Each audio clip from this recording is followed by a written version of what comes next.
stenbitar på rätt platser.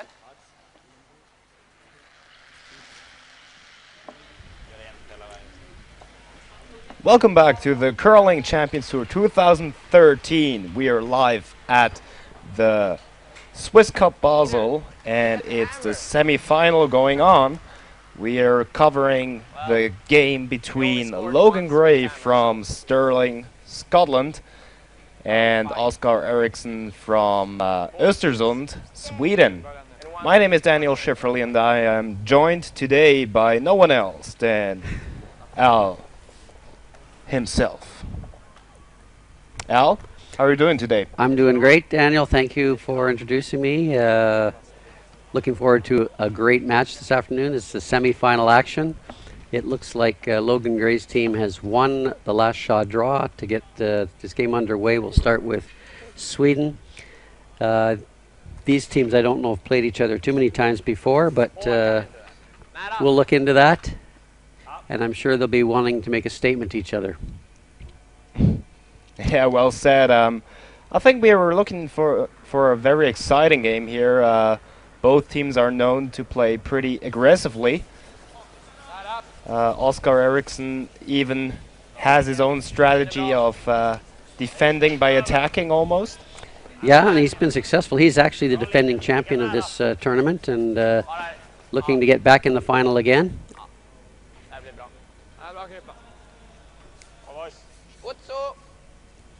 So wasting no time, they're going to throw a guard up and tell Logan Gray that they're fully intent on forcing him to take a point.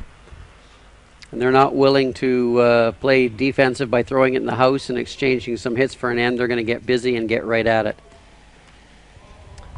Interestingly enough, both teams are pretty much the number 2 of their country. There's Logan Gray, who's of course from Scotland, where Team Murdoch, formerly Brewster, has just been elected for the Olympic representation. And of course, Niklas Edin from Sweden doesn't need any introduction, I guess. Yeah, we're current world champion. They're currently touring in Canada, so they are not in this tournament. And Logan Gray has just come off a victory over the number 1 David Murdoch in an extra end to make his way into this semi-final game. Early miss by Gray's team, not getting a stone in play, giving the opportunity to Eriksson to be offensive and now force the game. And as you say, they seem to enjoy defense by attack.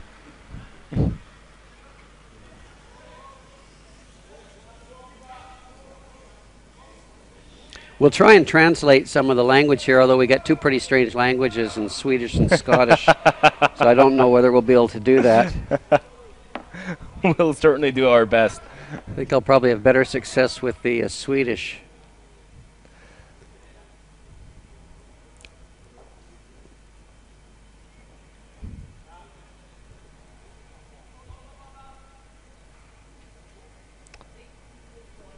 Rigid Woods there with a nice touchy weight. Just a tiny bit too heavy. Yeah, already we are closing the area down for scoring. And that's exactly what Oscar's going to try and do, is make that scoring area for Logan Gray as small as possible. So he's going to play around in the forefort here with quiet weight, not trying to take anything out, but rather close down the scoring area. And a great shot by Marcus Eriksson. Logan is now, as you see, the scoring area is already shrunk down to less than the forefoot. And I'm a little surprised that Logan isn't opening up the front by moving that center guard out of the way. Well, he's definitely giving a nice little message to his opponent there, telling, I'm out here, and if you want to play offensively, I'm in. Yeah. So they're going to try and pile a lot of stones in the forefoot, and Logan's going to be looking for an opportunity to get more than one, and Oscar's going to be trying to close down that scoring area and force Gray into just one. Heavy sweeping here, but they're not able to carry it by. It's important to stay with the shot, even though the shot wasn't perfectly made. They did manage to roll the red one into a position where it could be used later. Oscar recognizes that. So he's going to try and move that stone out of play and roll in front of the other ones to, again, create more headaches for Logan Gray. So here we can see second Marcus Eriksson with a easy little takeout.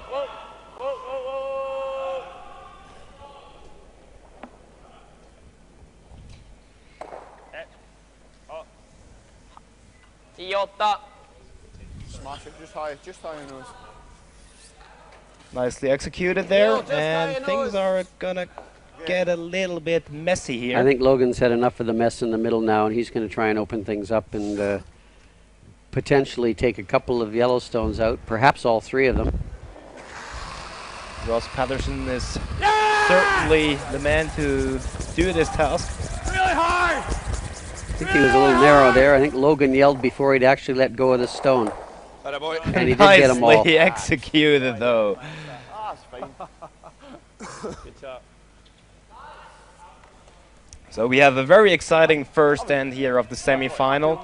It's the Swisscup 2013, which is brought to you by the Curling Champions Tour. And we've already had the first big shot here. Still an opportunity for Team Eriksson to make a little hit and roll behind the guard and force Gray to a single point. Didn't curl enough. Hack.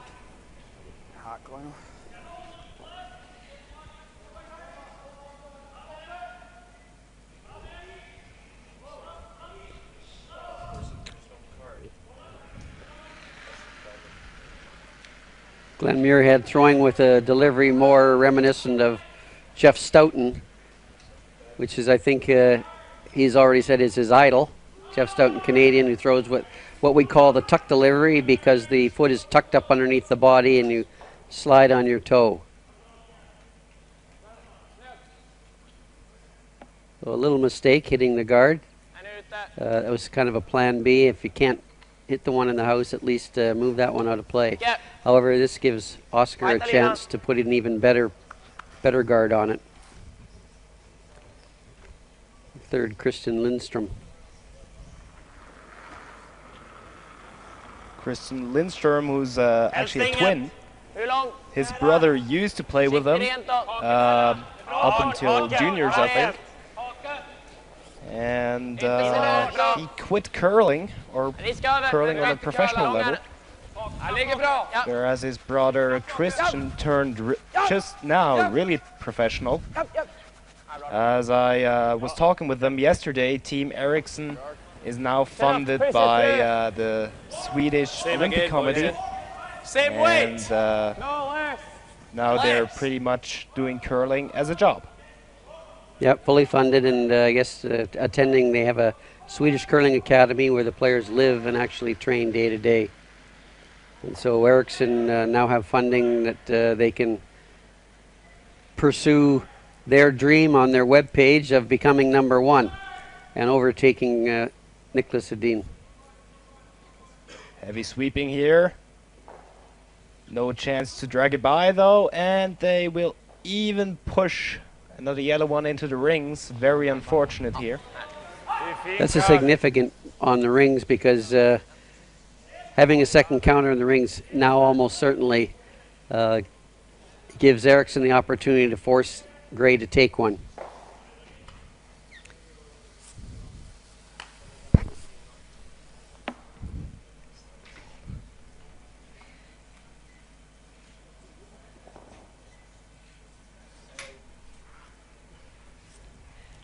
See, Oscar is left-hander.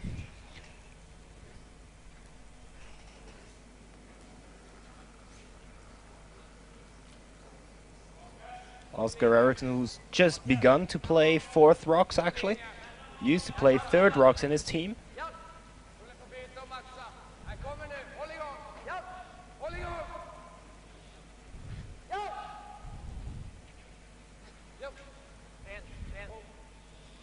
Oscar has a little bit of an unorthodox release, a lot of fingertips on that, and I think he relies more on being a touch curler as opposed to a what you call a classic curler. The beauty of the sport is that there are lots of different ways to get the stone down the ice, and most important thing is understanding how you do it yourself so you can make adjustments as your game goes on. Some colorful attire by Team Gray, who have comic book pants on today. They're painters' hats, and they've chosen lavender colored shirts. I don't know who their dress coordinator is, but at least they're all dressed similarly today. I think I saw someone with a blind dog somewhere. Had a Scottish accent. Logan's trying to come down around and just tap back the Eriksson shot. Sounds like it's a little heavier than he had planned to play.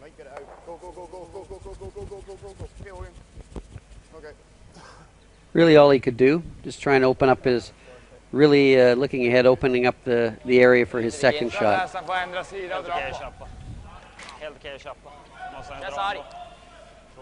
So Oscar Eriksson is now going to play just a nice little hit and roll, and now he will be in a really strong position to force. The teams will all have a favorite speed they like to throw for moving stones around and rolling off, and usually they measure that speed by the time it takes the stone to travel between the hog lines.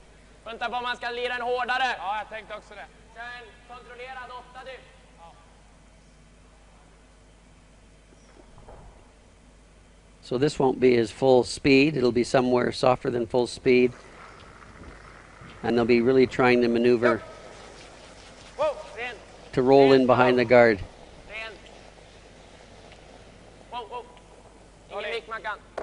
No roll here. In fact, that was probably his full speed takeout, and he didn't mind hitting it on the nose. What he has done is force Logan Gray to go to the other side, perhaps on an area that's not quite as well known, and maybe placing a little doubt in Logan's mind as to what the stone's actually going to do. And he certainly doesn't mind Logan scoring one. That was his goal when this end started. And having the entire 8-foot Logan Gray shouldn't have any problems whatsoever to actually score here. Though, as you just said, he certainly didn't mean to at the beginning of the end. Make sure. Weight's close. Sweepers indicate the weight was close. I think that was the right translation, Scottish to English. You're on the back in the moment. Are we on the back one? Routine. Keep on it, guys. You can't harm it. Sweep it. Yeah, good. Nice shot, Logan. Nice shot by Logan. Takes his point, and in doing so turns Last Rock advantage back over to Team Eriksson, and they'll be aggressive. As we've noticed during the tournament, they'll be aggressive trying to score there too. So the team's now having a little talk about their early end strategy going forward. They'll be talking about what their plan is for the next end and where the lead stone's going.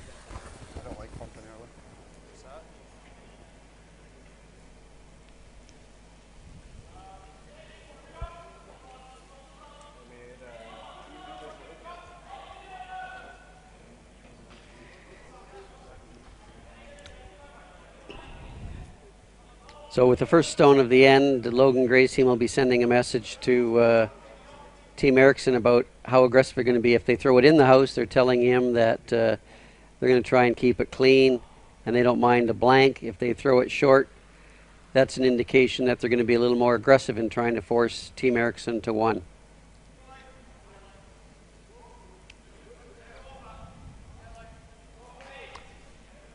So it sounds like they're throwing this one in the house, and they're quite content to exchange takeouts with Eriksson and let him blank if he so chooses. That's a perfect placement of the first stone.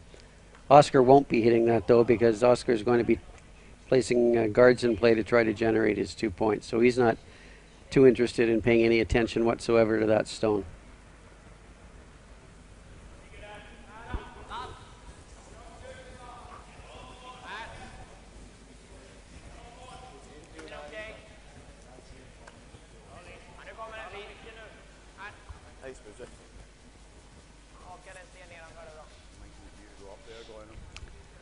The teams get used to playing this same kind of strategy. They know exactly what's coming. The first stone goes top 4 foot. The opposition then throws a corner guard. Gray will counter now with a guard close to the house, maybe even biting the house in front. And then it'll be up to Eriksson to try to move those stones around and maneuver one of his stones behind the corner guard. If he's not successful early, Gray will go up and peel off the guard. So it's a ever repeating pattern. Plenty of light. Yep. Right here. Right here, Rob. Yep. We're good. No. Not for weight. Whoa. Really tight. No. Sit. No. If possible, they don't want this in the house because it can't be removed. And Richard Wood's just in front of the rings. So that's perfect. If Eric was to hit it, of course, he can't go around. His shooter would roll to the open. So you want to make sure you cover the side on the where the corner guard is so they couldn't come around and hit and roll behind the corner guard. Oscar's not going to hit it. He's playing aggressively. He's going to try and freeze to it and wait till later on to try and set up an opportunity to make this freeze count. So Christopher Sandgreen looking to freeze right onto that rock on top of the 4 foot.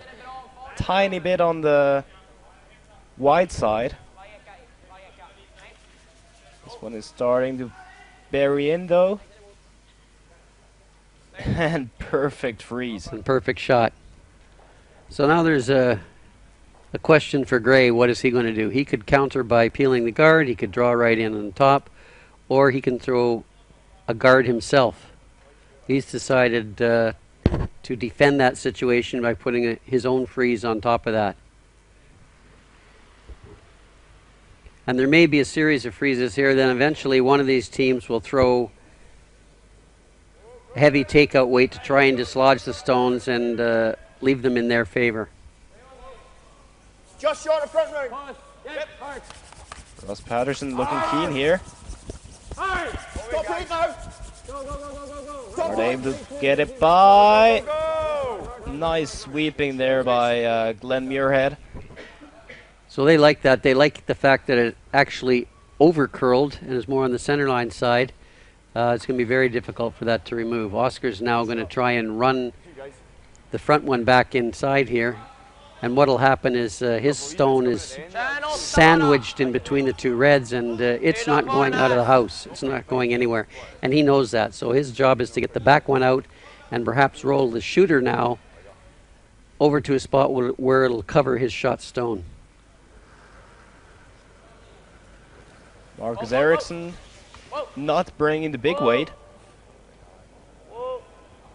Normal takeout here. Is it going to curl enough?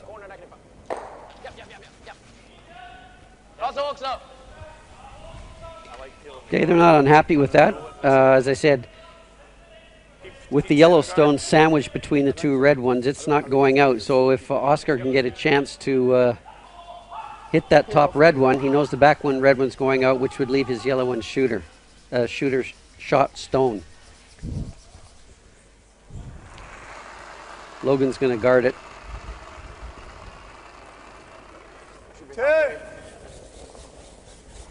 Two. Big line. Two. Just at the end. They know that Eriksson's going to run this shot in, but they prefer it be a red one that's run into the house rather than a yellow one, with the hope that one of theirs gets saved. Nice. Of course, always anticipating a certain lack of precision by your opponent. They're placing them perfectly, but again, if he hits this in the right way, that yellow stone in the middle will squirt out behind the yellow guard in front of the house.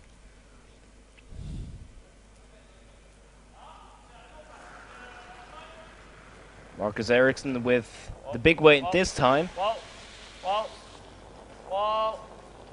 Sweepers are not going to sweep it. All right. There we go. Yellow one lying shot now. The yellow shooter stayed in front of the house, and Oscar's not unhappy with the situation. He's got his stones out in front of the house, and the 4-foot's open, so even if Gray makes the roll here, Oscar will have some opportunity to get in behind and score a 2-ender.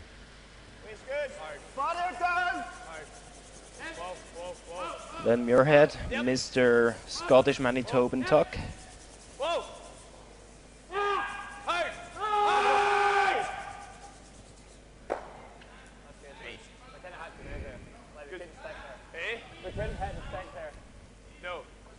All right, that rolled a little further than what they wouldn't have minded leaving it partway open to cut off the draw that Oscar's now going to play. Oscar's going to go around those yellow ones, ignore the 2 opposition red stones in the house, and try and generate his points. And this is typical Eriksson tactics. Very aggressive.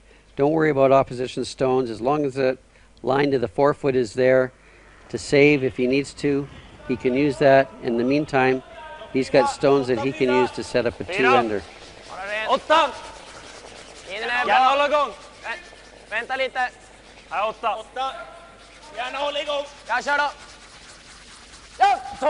One is really starting to dig in here. Heavy sweeping to get it by the guard. It's not heavy enough. Nice one to put round, final. Yeah. Get round top 4.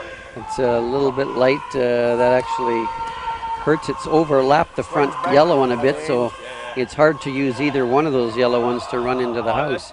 And now Logan can take advantage of that miss and apply some really heavy pressure if he can come around this and sit at the top of the 4-foot. Yeah. Sudden change of events here. Whereas Eriksson was in a huge advantage beforehand, now it's shifting slowly towards the Scottish. Line's high. Wait's quite big. No. Wait's fully there. No. We're coming down. It'll chew in. No. It's on the guard at the moment. Well, guard's probably good, Logan. No. It's going to set. It's going to set. Then off the guard's good. Yep. Then off the guard's good. No. Okay, Glenn. Okay, they're also a little bit wide, didn't take full advantage. It's just, that was big weight. Yeah. Now Oscar's going to make a decision about whether to run something into those stones or to draw.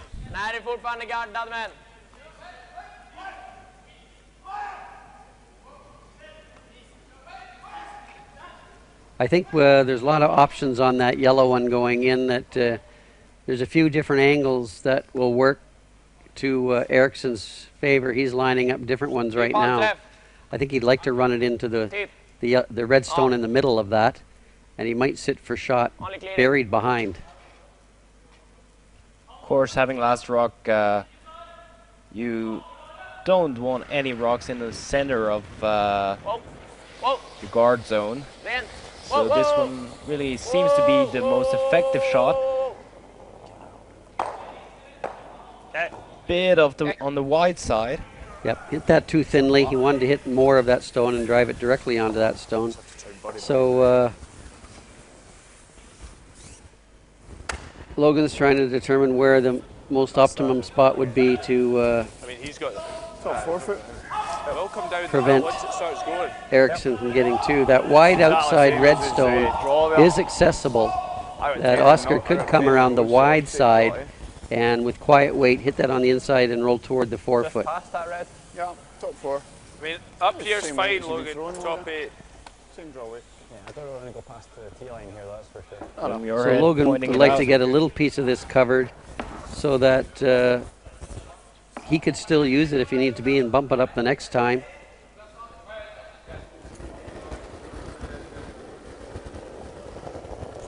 Yeah, got it light. More of a classic delivery. Tight only. Nice high body position, square shoulders. Wait only, boys. Have it off. And more of a fingers released toward the target. Light's more important now, guys. Yeah, go boobs, go boobs. Go on, buddy, the inside edge. Good Logan. Good judge. Sweepers might have jumped on that one a little bit too early, Aye, it's hard. leaving it accessible now for a hit and roll, as Christian Lindstrom is pointing out. Eriksson's got a chance to hit and roll behind his own Yellowstone, or he could just tap it back.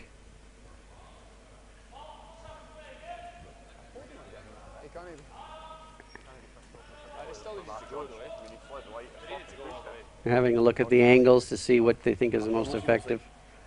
I think they've chosen the takeout. So they're going to try and hit about 3/4 of that red stone on the right side as we were looking at it, and roll the shooter behind the yellow guard. This will be, of course, Eriksson's in-turn, being a left-hander, which generally will react a little bit differently than a right-hander's out-turn. Usually in-turn has a little more curl, just by nature of the way the players release the stone. Be more of a push off the side of the handle for him.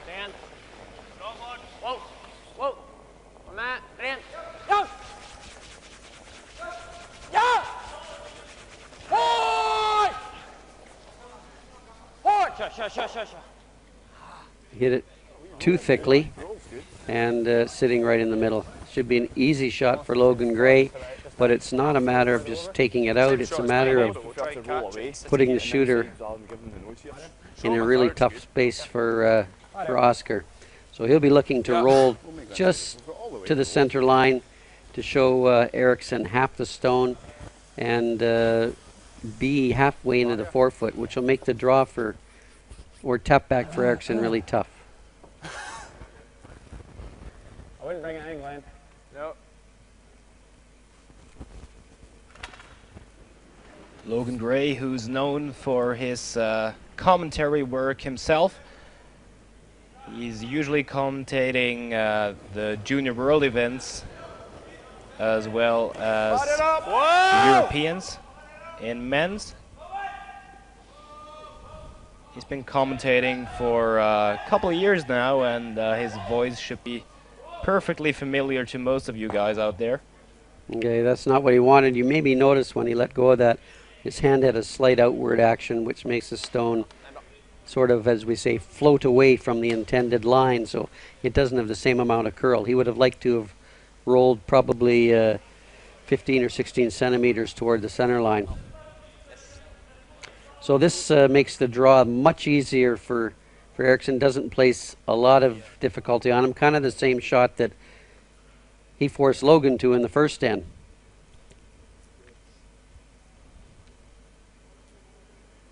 This is why they pay the skips the big bucks, is to save the end and always have that draw weight in their back pocket.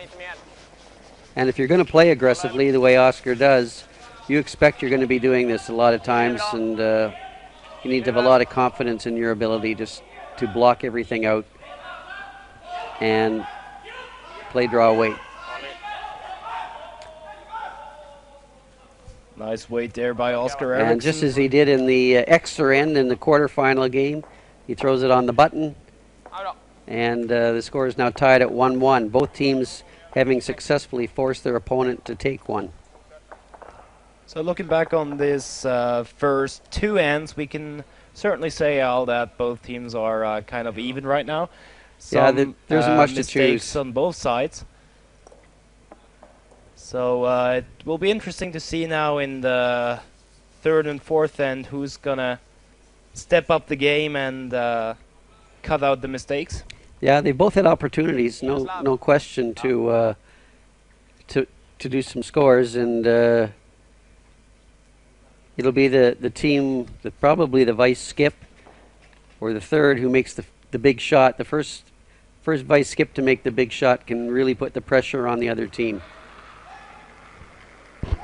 So Oscar Eriksson, who's won every single game in this tournament, has given us a short little interview that we'd like to present you while we keep on the live picture of our featured game here. So enjoy Oscar Eriksson from Östersund, Sweden. Okay, this is the Curling Champions Tour live production. Oscar, nice to meet you. How are you? I'm good. So you just came from a game? Yeah, we played Attinger. Oh, Attinger is a very famous Swiss family name for curling, right? It was a tough game, big scoring one. Tough game. I saw you were leading about 7-3, but then they came up a little Yeah, bit, they right? took a deuce and then we tried. You have to go offensive. Sure. I see. But now, so far, the tournament is fine for you, right? Yeah, we're 2-0, so that's perfect. 2-0, yeah. So Playing tonight again. yeah, it's true. 2 more games and then the round robin is, so we hopefully see you again in the last 16, right? Hope so too. So tell us a little bit about the Swedish Curling Association. I mean, you have very good teams. Yeah, it's our team, Dean's team and Hasselborg, and we have an upcoming team as well here in Swisscup, the Brano. Played World Juniors 2 years ago. So, and then we have another team that's going to Canada. So in Sweden we have some upcoming teams and some with routine, but we have quite a young. Is it because I think you have a curling academy in Sweden, right? And that's a good thing for sure. Like young people can go there and be in the atmosphere of curling. Well, maybe you would tell us a little bit. This is very interesting. I mean, in a way that you can do a study of curling in 4 years, or how it works. It's 3 years or 4 years if you want to. It's a regular high school, and then you have curling on the side. We play like other kids. They can choose like English, extra Swedish, or something, and we choose curling. So we curl like 5-6 hours a week on school time, and then extra on the after. So it's really good. Oh yeah, I think I should go right away and propose this to the Swiss Curling Association, right? It's a good way for the young people to come and play curling together. I mean, now when you see the development the last 10 years, I mean, it's incredible how it's like an explosion in Sweden about curling, right? Yeah, since Norberg won the Olympics in 2006 in Turin, curling been growing for sure. And I think she won not only the Olympics, she won World Championships as well. Yeah, right? Such a great team. And they won again in Vancouver, so a lot of people recognize curling in Sweden thanks to her. That's very nice, very nice. Now, all the time we talk about the Team Edin, which actually will be at the Olympics, right? And it's my pleasure that you are actually the alternate of the Team Edin for the Olympics. So how you feel about that? Oh, it's going to be a great experience for me. It will be the second time. I was the alternate in Vancouver as well. So been the alternate for them at the championships since that. So you're a world champion as well? Yeah. Didn't bring the ring though. Well, this is nice. But how is it that you play, let's say, in your own team at the same time you play with Team Edin? Is it a big difference, or? Well, I don't usually play when I'm with them. I'm only an alternate, so I've been playing a few games during all the years. So when I'm with them, it's a different story. But my focus is in my team. For sure. That's for sure. So in other words, you want to say that none of them were actually injured, that you used to be an alternate, but not for so many games, right? Say. Yeah. I see. So when I'm with them, I'm with their team and doing my best as an alternate. And but on all the other tournaments we're playing against each other, so that's true. We want to beat them. So what is your what was your highest success so far? We won the Swisscup last year. In St. Gallen, right? And St. Gallen, yes. Yeah. So we won 2 tournaments in the European Tour. And we won the Swedish Nationals last year. So we got to the national squad and getting some fundings from the Swedish Association. So that's really good for us. So do you intend to go to Canada as well? Yeah, we'll be in Canada for 4 weeks this season.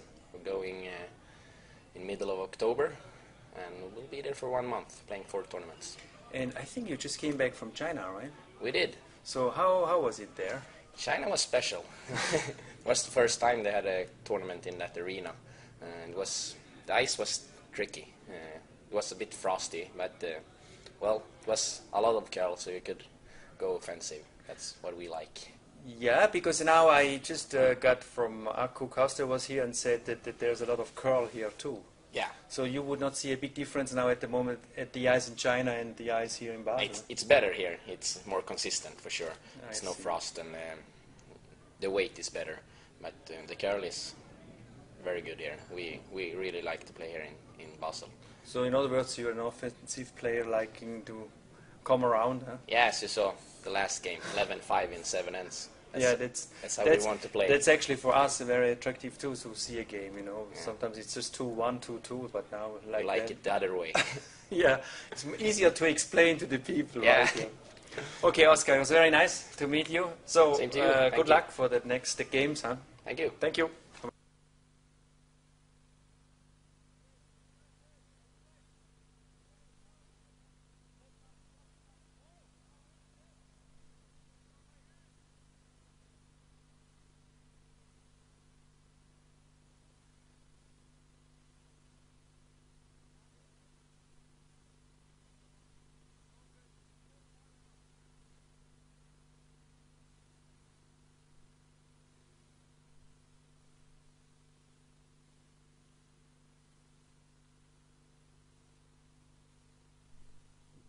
So as you notice this end, there's been some nice come around hits and rolls and a run back double by Ross Patterson.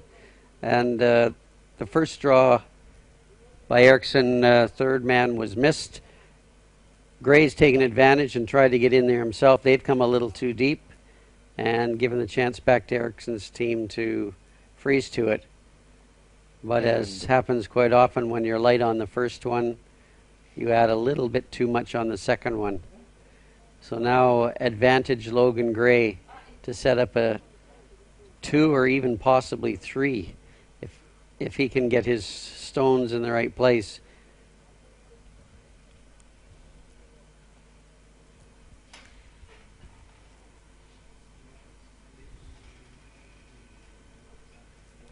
Glenn Muirhead, Scottish third, and of course brother of Eve Muirhead, who will be seen at the Olympic Winter Games in Sochi, Russia, in about half a year from now.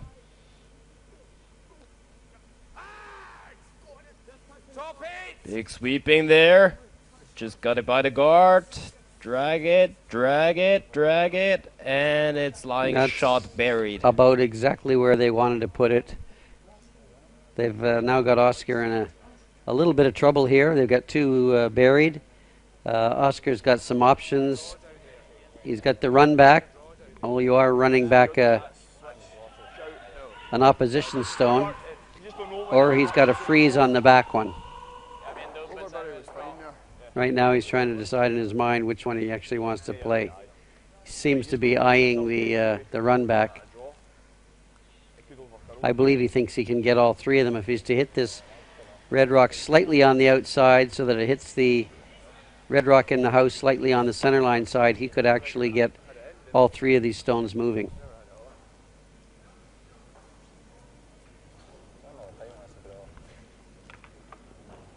The key for him will be getting rid of 2 of them and minimizing damage and perhaps leaving himself something that he can use on his last stone to get completely out of trouble.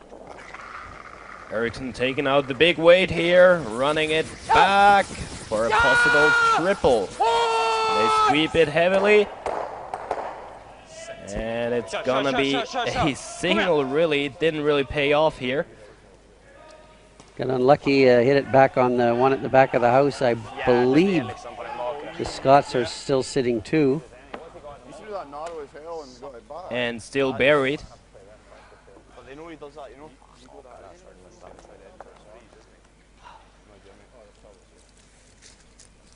Really big chance here for the Scots for a possible 3. I'm thinking we don't need to be hidden here, do we? No. Yeah, if they can get this in the right spot. If we're out here, Logan, he'll try the... They get this, So we they're need to trying get to the determine inside, right buddy. now Yeah.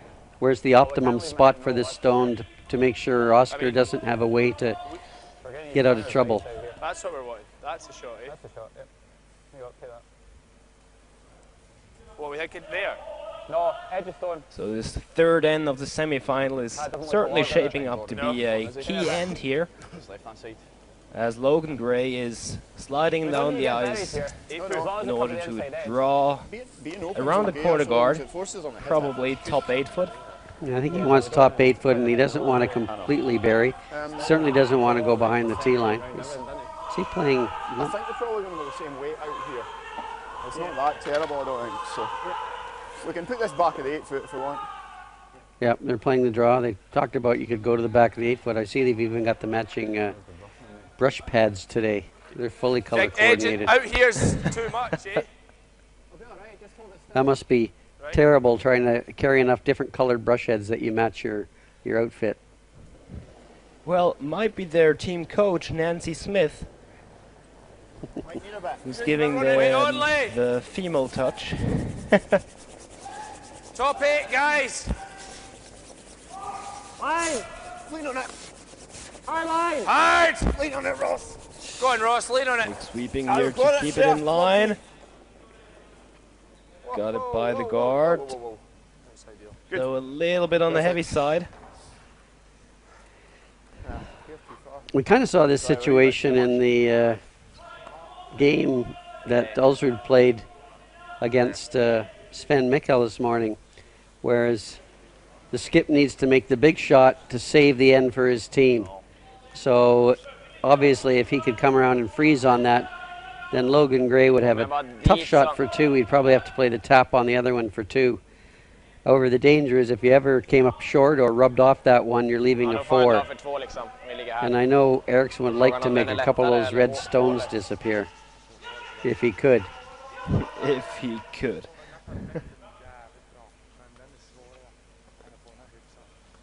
Klicka lite här. Då är det inget jättelätt slag ändå, för klicka ut här, då är det en gimme för 4. Och hålet där också. Känns som den här är lättare. Alltså, för bara tappa 2. Så där kan vi få en snedfrys insida, om den är optimal. Vad tror ni? Alla drar den här. Tror det här är slaget? So I think they're going to try and follow Logan's down, taking near the same ice, and try and freeze on that stone. And if they can, then it'll reduce Logan for an attempt at 2, albeit slightly difficult. He'd have to go to the other side of the sheet and either play a draw or a tap of his own stone. But you certainly not want to be on this rock, it's heavy. Yep, anywhere in front of that stone, fully in the 8 foot, and they'll be very happy about that. Let's see if Oscar can display the same touch as he had on his draw in the last end.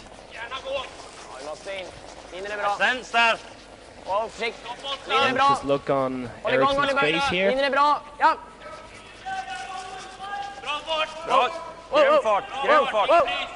Köl allt den kan! All köl nu! All köl! Ingenting! Really very nice well touch. done. That's effectively eliminated all the other red stones in the house except for the shot stone. So I think all Logan's got is a chance for 2, and he can either try to draw the edge of the 4 foot where he's tapping, or play a raise on the red stone in the top of the 8 foot, which in my opinion I think might be the easier shot. I think he could come around that guard, miss the guard by even 15 centimeters and still push that red stone in the top of the 4 foot, whereas he doesn't quite have that same room for error trying to draw the edge of the 4 foot. So his job is just to select the ice, and the brush's job will just be to sweep it to the tee line, and then they just hope that they've chosen the right spot. Weight's good. Weight's good. Line only, Glenn. Tee line. Line only. Line's fine. A wee bit. Way only. Line. Line only. Line's fine, guys. Just make it weight. Weight only. Oh, no. Too heavy. Get off it then. We're good. We're good. Looking We're good. I think pretty good so far. Shush. Ah, boy. You need to touch it. very nice weight control there by Logan Gray. Good communication all around. The sweepers were saying where the speed was, and Glenn in the house was telling him the line. And well-executed team shot, and Gray takes 2 to take control of the game, 3-1 after 3 ends.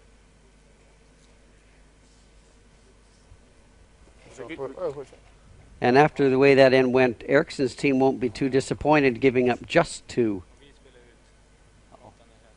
As long as you know your mistakes. So we're in the semi-final here at the Swisscup 2013. It is the second event of the Curling Champions Tour.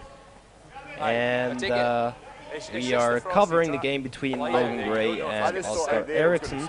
While on the other sheet, there is Peter de Cruz playing against Thomas Olsrud.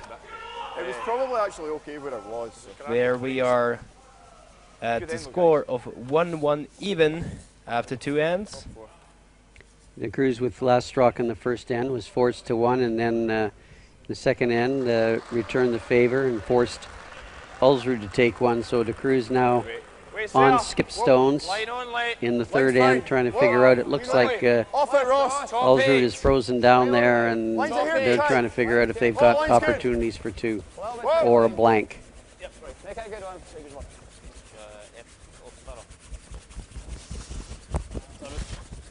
Some stones in play there. So while their brains get to work on what the shot they can come up with about whether they play the run back or whether they play a draw.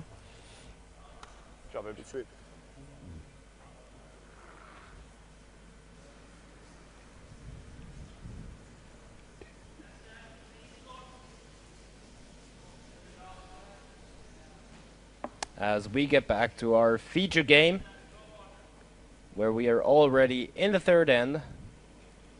And Logan Gray opened this end with a very nice draw to the top of the forefoot. So once again, we're in the classic situation. Team with the lead, without last stone, goes into the top of the forefoot. The team with last stone throws a corner guard, trying to generate some offense. And now Gray's team will throw a either a tight guard or one in the top of the house. Yep, keep it running. Hard! Hard, Ross, it's good. Right to center, guys. Hard! Go what? Go. Good guy. Yeah! Gotta go hard. Hard. Hard!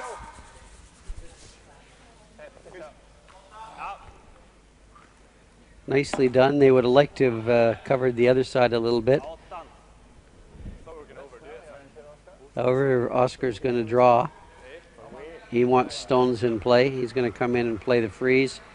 And really what these teams do with last stone, usually looking at using your first 5 stones as setup stones, just trying to maneuver things, get them in place, and set up opportunities. And the last 3 stones of your team are your scoring stones. So the first 5 set up an opportunity, last 3 use that opportunity and score.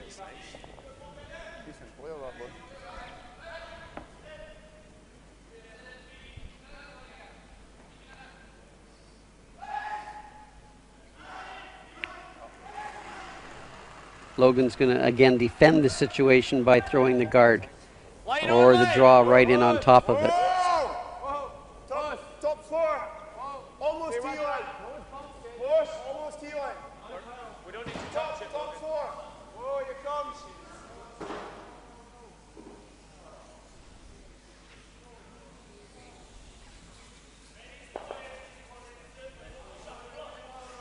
It's a pretty good stone. The angles are right now. It's a fight for getting the angle superiority. I tell you what, it was perfect if it just curled another end. And right now the angles don't look too bad for the Scots. Oscar's going to try and jiggle things around a little bit, throw a little bit of weight, try and roll the shooter in behind the corner guard, and hope the other yellow stone Marcus Eriksson stays and moves the Scottish stone off the button.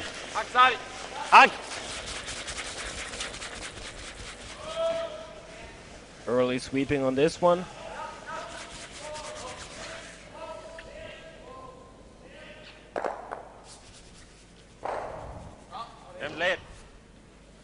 Okay, all the stones in play. Nose in the back. Nose of the back one. Nose. I think it was the front one. Take two. Oh. See that? Nose the front one. Huh? The front one. Got it. Can't see that. Well, we could throw a guard here. We could come in here, and we could hit this. Well, Logan's just gone through all the like scenarios. Yeah. Then just Hit that one and roll away. Could draw in or throw the guard. I could die. Is it the nose? Just nose it. I can get it on the nose. I mean, we don't want to net the Being top.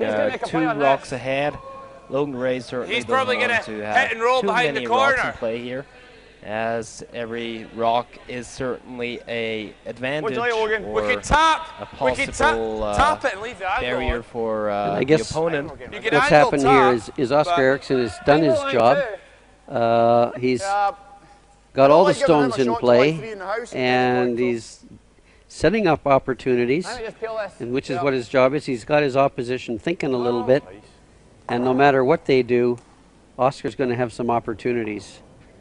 So mission accomplished for the front end of setting up opportunities. I know Logan would like to have a lot fewer stones in play than he sees right now. Whoa. Fine. Good. Nice one.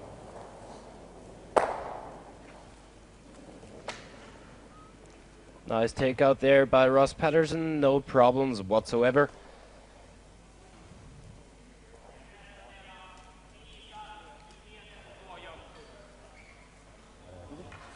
Oscar's got to be careful where he rolls with this one so he doesn't set up a double takeout with those 2 stones at the top of the 8-foot. So he'd like to roll over just a little bit, and he's going to play backline weight.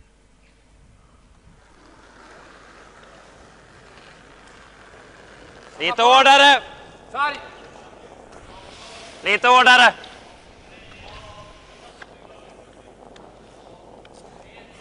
And this is a good tactics. When you have last stone and you're trying to score, you don't need to throw full takeout weight. In fact, the objective of that one looks like it might have picked a little bit.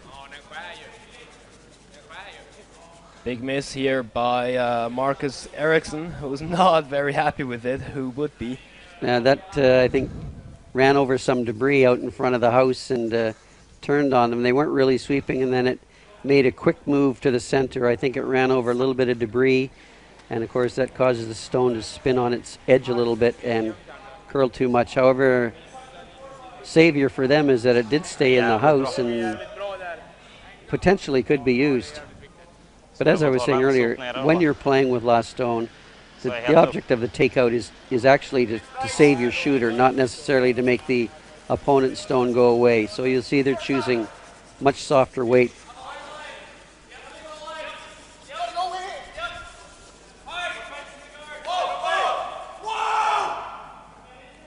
And Muirhead is going to rip off the guard here.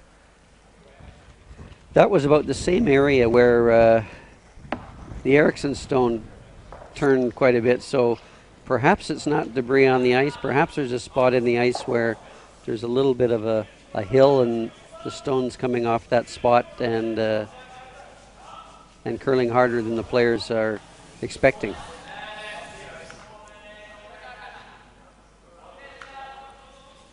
Oscar's going to peel the guards. He feels that the center's getting too close down. He could hit this actually and take one of the red stones out in the house, which would leave him sitting second and third shot. Lindstrom. Tempest moves the back one. Okay, he peeled off the front 2, but he missed the ones in the house. Still not a bad situation for him. It's frozen, and certainly Gray can't hit that one. If we're making a play, we knows it. Huh? We knows it. If we're making a play, we knows it. But I mean, I don't really like it. Is it lie 3? I don't think I might talk. Do we lie 3? No, lie 2. So I don't see the point. There's no point in guarding this. No. Logan's a little unsure. He doesn't really like those two Yellowstones in the house. He doesn't want to give Oscar any chance. Do you want to beak it? I think we knows. If we're not lying third, is it helping us? Can it harm us? Normal. Same shot as Ross Patterson just played before. So they're just going to eliminate that potential counter back there and see what Oscar's going to do. Of course, they're still sitting 2 shots, and Oscar's going to have to deal with both of those.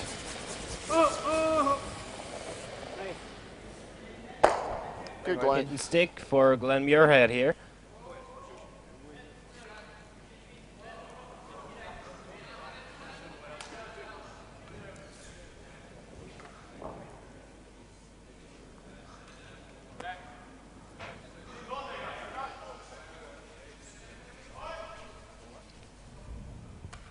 So Oscar's going to hit the front yellow in his own onto the gray stone, the red Logan gray stone. He's hoping to spring the yellow stone in the house, in behind the guard, and roll his shooter over in front of the other red one. It's kind of a dual purpose, trying to, again, set up a chance to score 2. Christian Lindstrom with a very big precision shot here. Heavy curl right from the get-go though. Not too much of a separation there. Not bad. The angle's not an easy double takeout, and you have to be careful that if you tried the double that you didn't jam it on your own. I like so sticking open. You stick open, then he plays that. Okay, well, just be careful of this back one. they're thinking about where they're going to go with the roll of this Yellowstone. I think they're going to hit the 1 and biting the 8 foot we could and try and sit there, 2. It's probably not The good. question is, where should you sit the second shot so you don't leave a double for... Do you want to go this turn, Logan? What turn you want? This one? We know land turn. I you think don't want to leave a double for Eriksson.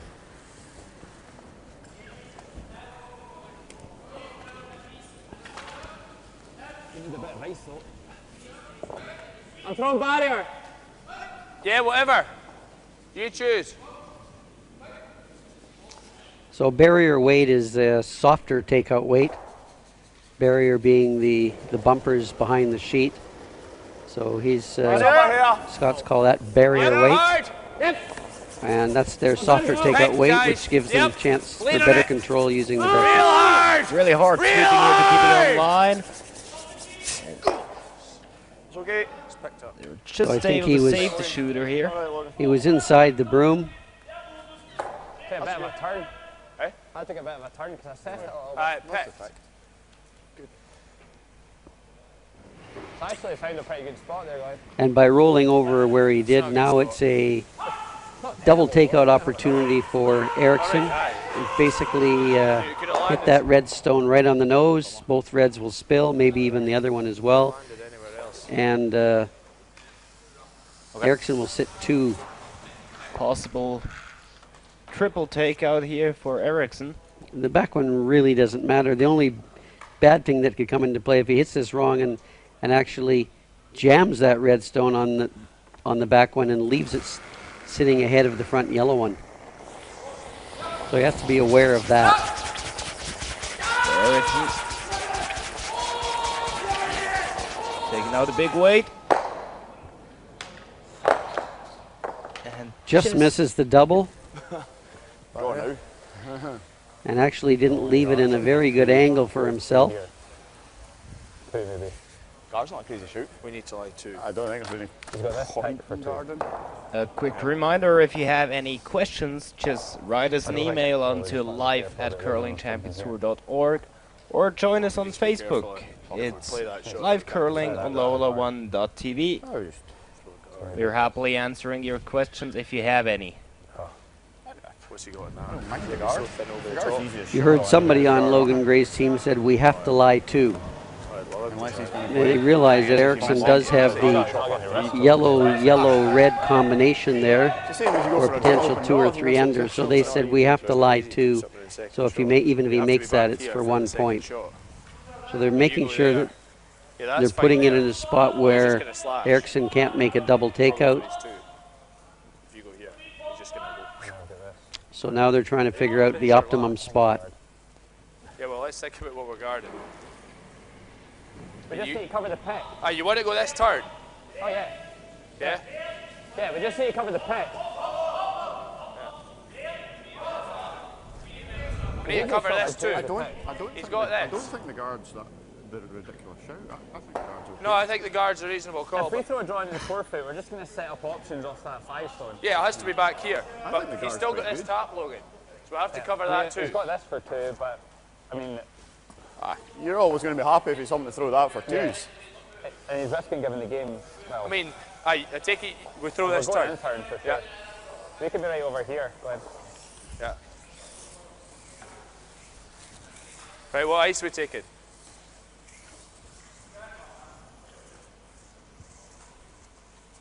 We're going to Carl. Give me What's outside that? edge of 4.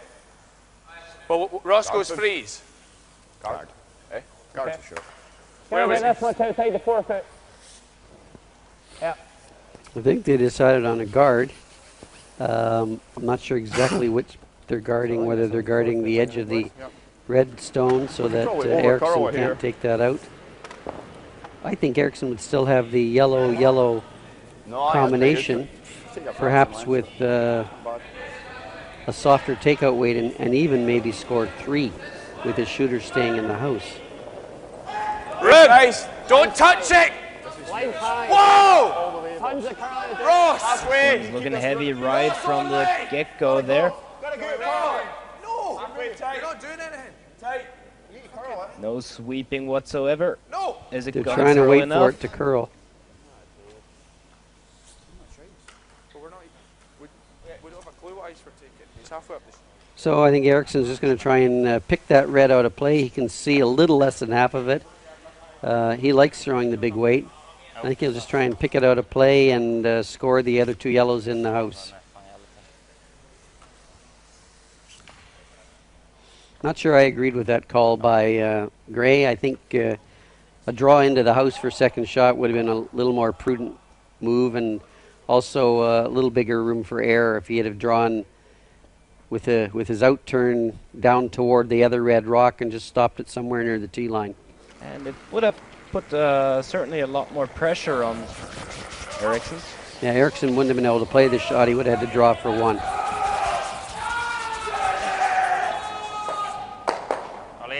And he makes it, gets his 2.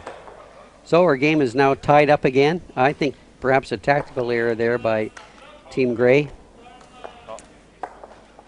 And Eriksson took advantage and got the 2 points to tie this game up. So halfway through, we're tied at 3.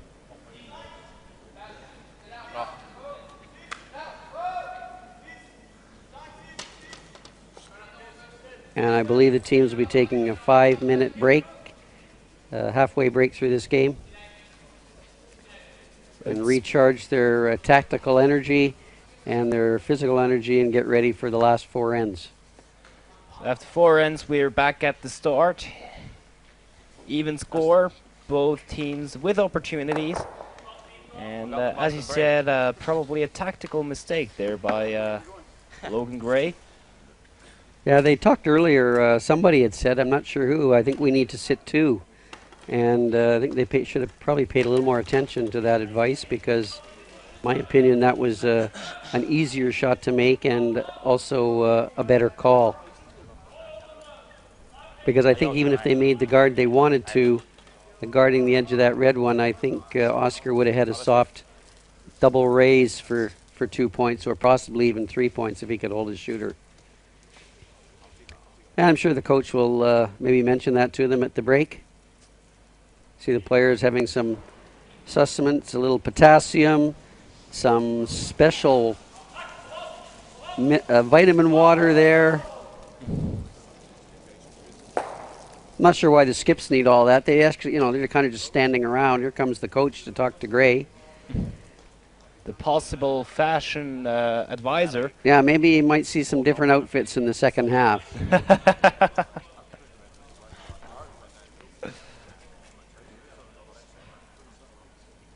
So what the teams will really think about is not too much discussion on what happened in the first 4, because of course that's history and we can't change that.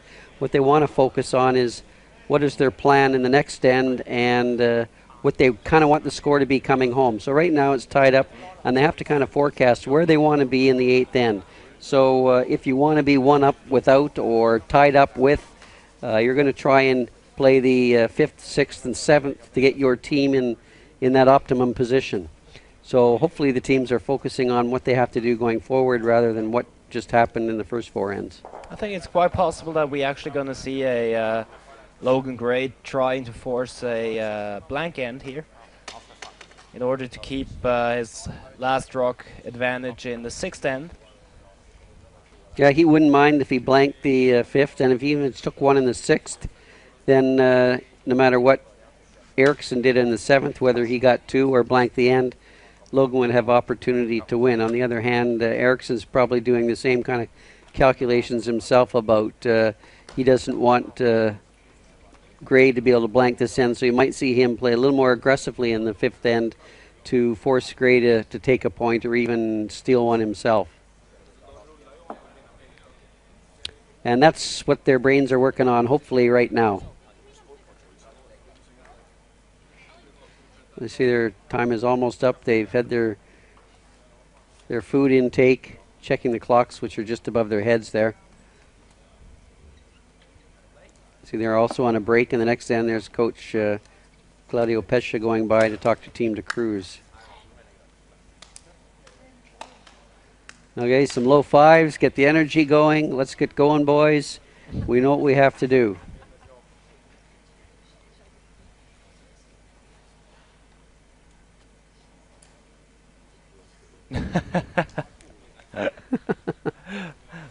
Little gamesmanship there by Logan Gray. A little smile. Yeah, just kick that one out of the way. We're not ready to start yet.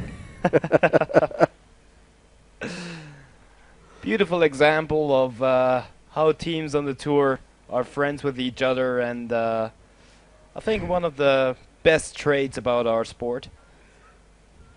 Yeah, there's the 2 players there discussing tactics and ice, and they're on opposing teams. You wouldn't find that in a football match, talking about tactics between the 2 opposing teams. Anyway, they had a little chuckle about that. Now they can get their serious faces on and get back to business.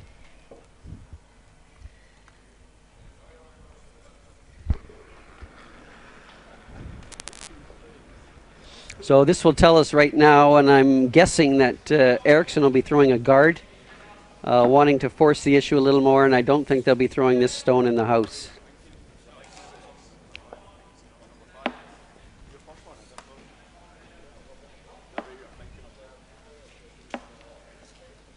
Sweepy to get it in line there. Yeah, and so they've thrown a guard. They're going to be a little more aggressive in trying to force Gray to take one or maybe perhaps steal themselves. They're not going to want Logan to blank this end.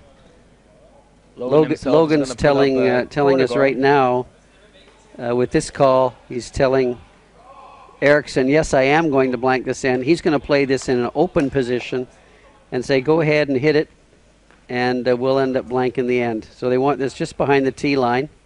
They don't want it in a position where Eriksson can hit it and roll behind the center line and be in front of the tee line. Very nicely executed. So that's why they draw to the tee line. Or behind the tee line. That's almost exactly where they would want to have it. Now, Eriksson has some chance there. If he wanted to play really aggressively, he could ignore that and go around the center guard. And I guess he's decided that the situation isn't so dire that he needs to take that kind of risk by leaving an opposition stone in the house. So he's going to go ahead and hit that stone and try and stay there. Just put it out of the rings. Nice sweeping by the Swedish front end there. So Logan's just going to try and put that one back because, of course, he can't take that center guard out yet. So he's just going to try and put it right back where it was. And I'm not sure if I was Oscar, given that my lead is probably much stronger at draw than hitting, I I might have taken a shot at going around that center guard. Roscoe. Oh, it's turning now. That's it, turning now. Hard, Ron. Hard, Ron. Hard. Hard. Hard, boy. Hard, hard, hard, hard, hard. And they're sweeping hard again to get it behind the tee line. Oscar's not wanting to roll this time because to get the roll behind the center guard, he might end up jamming on that one on the side, so he's just going to try and hit it in the nose. It's taken a little more ice, so I guess that first one curled more than they expected. Tee up.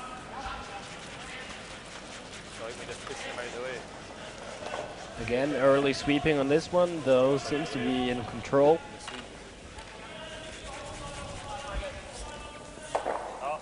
Very nice hit and stick. So options here would be for Logan to ignore that one and go and peel the center stone. However, then he gives a chance to Oscar to put stones on opposite sides of the house and force him to one. So they're right now both waiting for the other team to blink. Good shot. Just laughing and go ahead. As soon as you let go of it, he says, I'll put it back a bit. As Nancy Smith is apparently just changing socks or something. I think she's bringing, she's acting as a team food manager there. I think she's dropped off some food items at the back of the sheet for the team.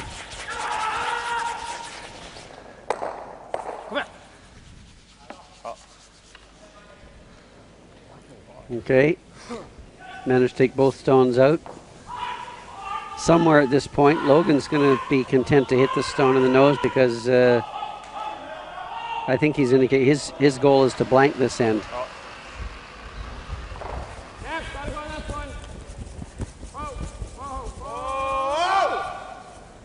Easy. Off way.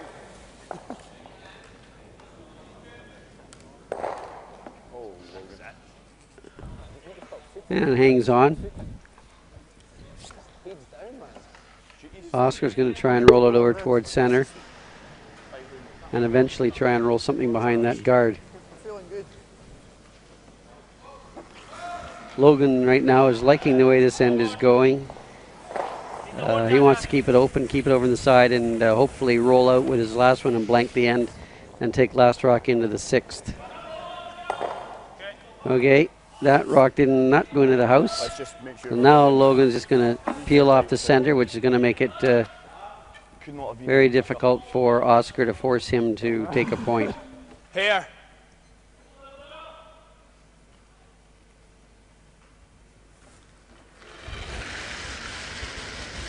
Yep. You're all right, boys.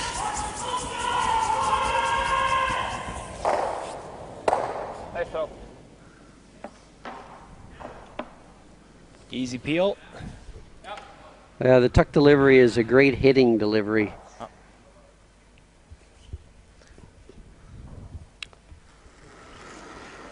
It's low to the ice and gives the player a very good visual on the line.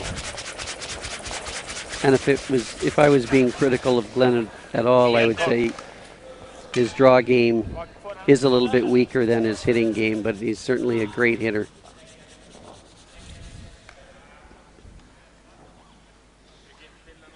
Oscar's grasping a little bit at straws here. Do you want to peel that or draw the open side? Peel it. Trying to use that stone way over on the side as some kind of protection to get one buried. Make the call. Gray's having a conversation now about should we go around that and drive for two, which is interesting that the team probably agreed before this end started they like to blank. And maybe Oscar was throwing some bait out there, trying to bait them into trying for two, but I think they realized what their plan was and they're going to stick with it.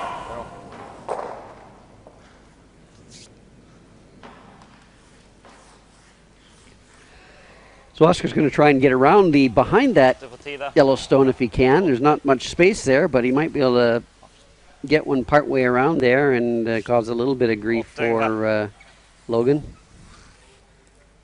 Just a quick reminder, if you have any questions, just send us an email on to live@curlingchampionstour.org. Or, of course, you can reach us on Facebook. It's Live Curling on Lola1.tv.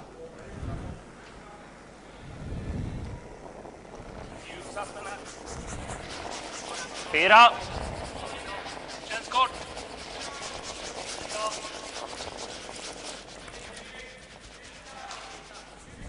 Bra fart. Bra fart. Bra fart. This one is, in fact, looking quite nice there. Very beautiful shot. And there wasn't much space there, but Oscar seemed to have found it. And I think he's got that stone mostly under cover. Wow. As you see, he's got half of that stone buried. So Logan has two options. He could try and either pick it and roll out, or he can try to run the front yellow one in.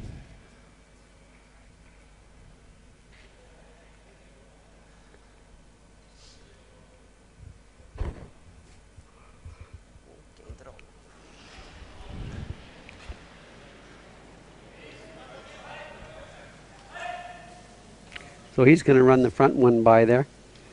You hear see Glenn turn around there and say, "Nice shot to Oscar."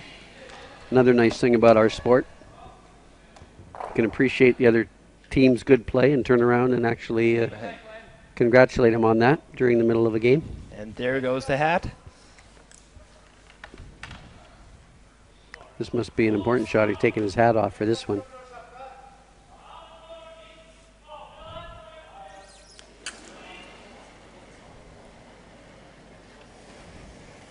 Not much of preparation in the hack there. Don't want to waste any time. Nice shot there by Logan Gray.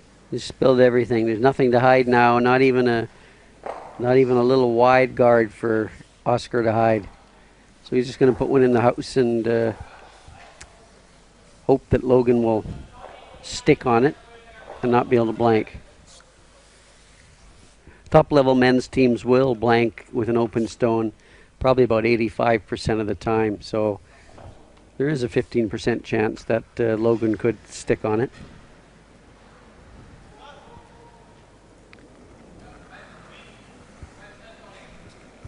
Oscar Eriksson with the open draw.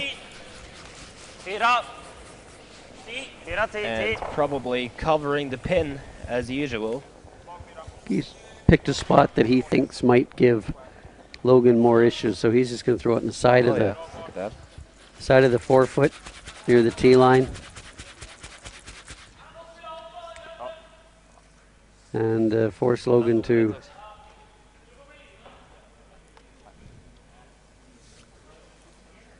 his favorite speed. So most of the players, when they throw a clearing shot like this, they will throw it harder than their normal and also try and put a little more rotation on to make the stone go straighter and also to spring off the object shot when it hits.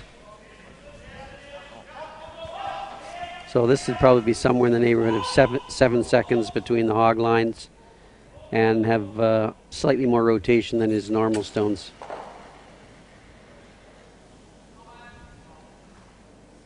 Nice little push there at the end of the release. No sweeping. Easily executed and blanked. Plan accomplished for Team Gray. So now they take a tied up position with last stone into an even end. And I think you'll see Oscar be a little more aggressive this end in trying to force or even steal the end.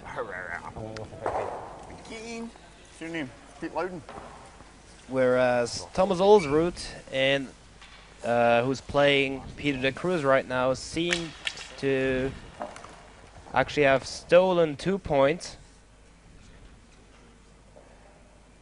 And they're now at the score of 3-2 after 4 ends.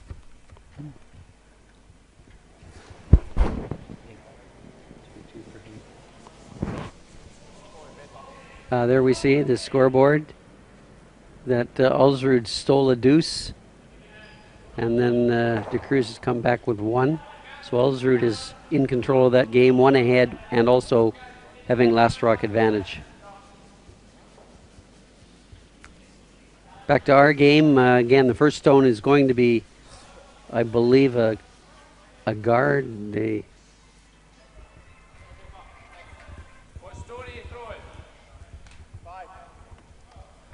Nice center guard there by Christopher Sundgren.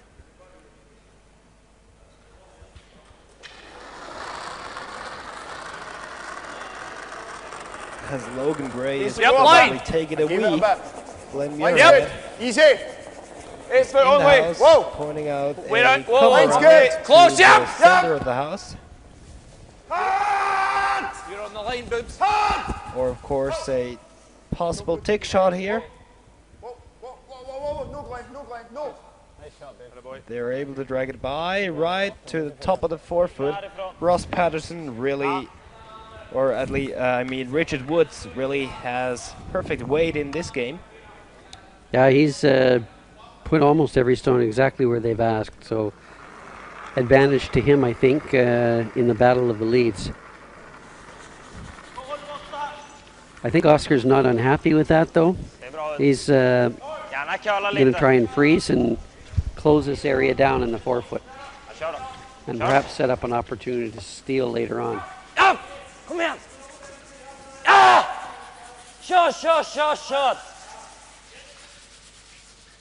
Sorry. A little bit on the light side, though, in a very nice position there.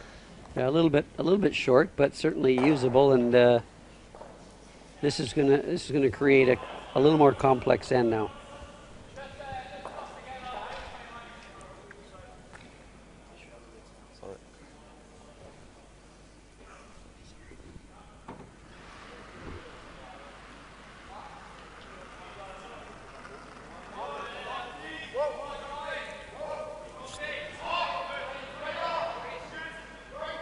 Richard thinks he's maybe a little heavy, so he's saying, whoa.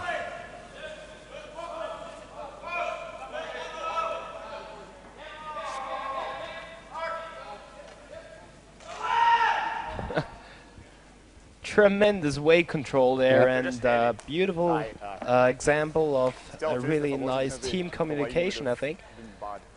Richard seemed to know exactly when he let go that he was all there without sweeping. Line was perfect. Not enough more. Wasn't middle 12. No, it wasn't.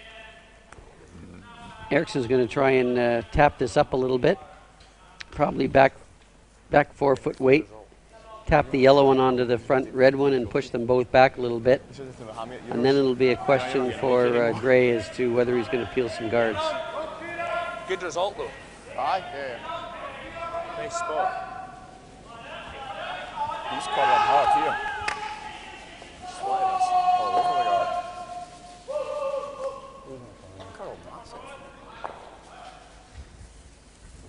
Yeah, a little narrow on that one. The weight looked okay. Might have been inside the broom or perhaps not enough ice, so they've moved the guard over and rolled in. But they've opened up their Yellowstone for Ray's takeout. So I think there's a little slashing of the broom around there. I think... And we got a question in by Michael Muller. And he's asking, hey gentlemen, here's my question. If that double clearing rock of Logan Gray in the 5th end would have touched the line before touching the Swedish guard stone, would it still have been valid? And of course it wouldn't, Michael. These lines are just like a border. And as soon as any rock is hitting the line or touching the line, it is not valid anymore and taken out of the game. And maybe, I don't know if we have that on replay or not to see how close that stone got, but it would have been interesting. I mean, with lines painted and without hard borders there, that can sometimes get obscured. But good point. The rule does say if a stone touches the line, it is out of play. And of course, there's no noise it makes, so it'd be up to the players to notice that themselves. So thank you for that question. If someone else is having a question, just ask us. We're live answering here. Write us an email, live@curlingchampionstour.org, or join us on Facebook. It's live curling on Lola1.tv.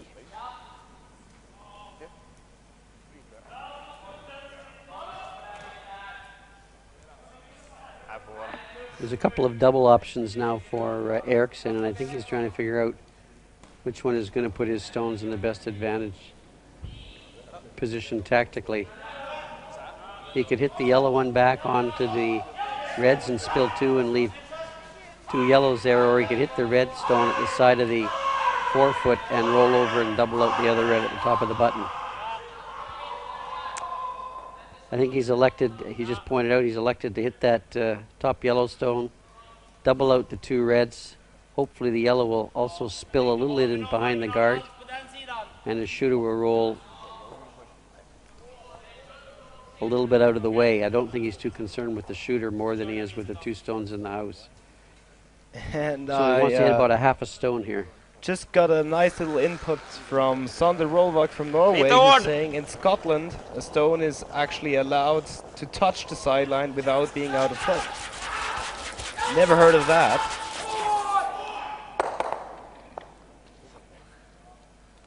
Not quite executed according to plan. He hit that late. He was trying to hit a half a stone early and hit a half a stone late. So either he was narrow on that stone or, again, not enough ice. And he's left two red stones in the house. I don't mind that.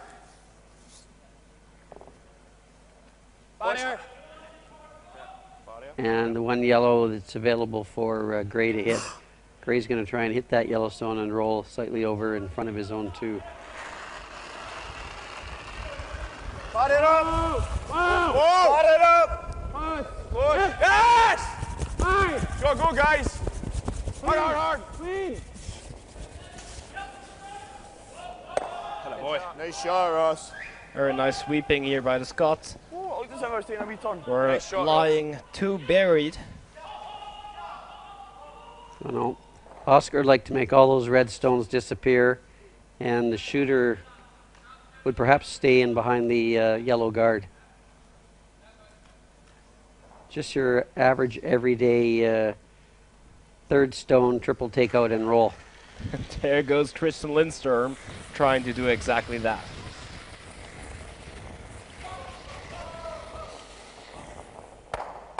Okay. They only got two of them.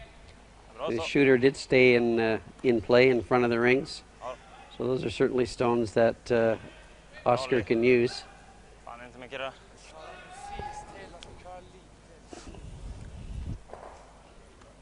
Logan's going to ignore those two guards. I'm a little surprised at that. I thought he might hit the one at the top of the house and try and roll in front of his own, because certainly Oscar can use that stone. He's going to elect instead to go around the guards himself. Logan, also, of course, still having last rock in this end. Leaving that stone at the top of the 12-foot is a dangerous choice.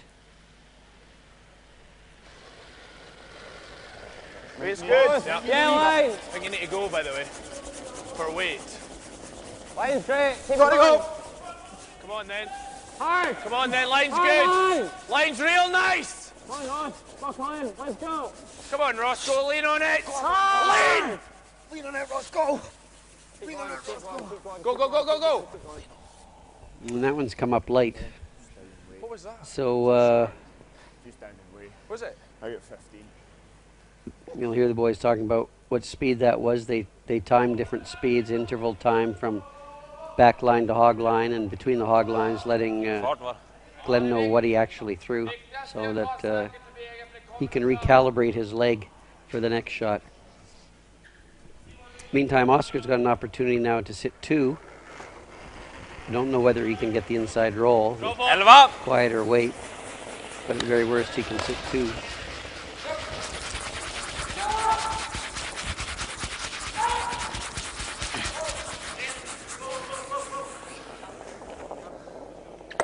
Good shot, he hit it in the nose.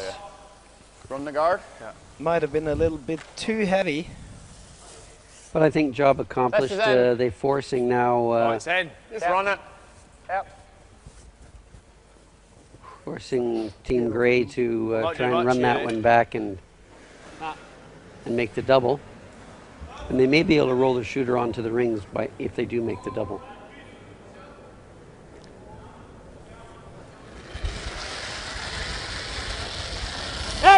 Whoa!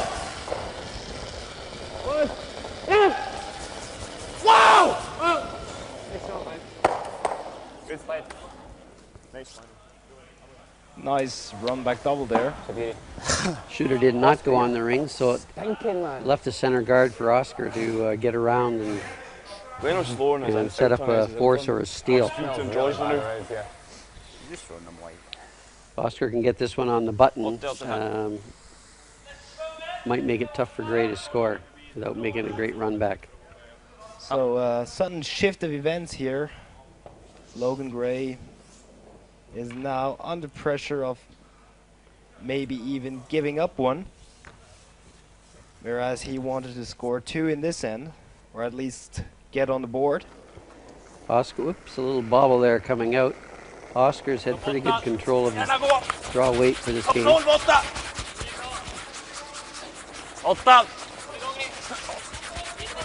Pressure's working it hard though. Kept it on line though. Well by the guard. Whoops, maybe a little over-exuberant sweeping by the brushers. Swept it a little bit early and maybe misjudged that one a little bit.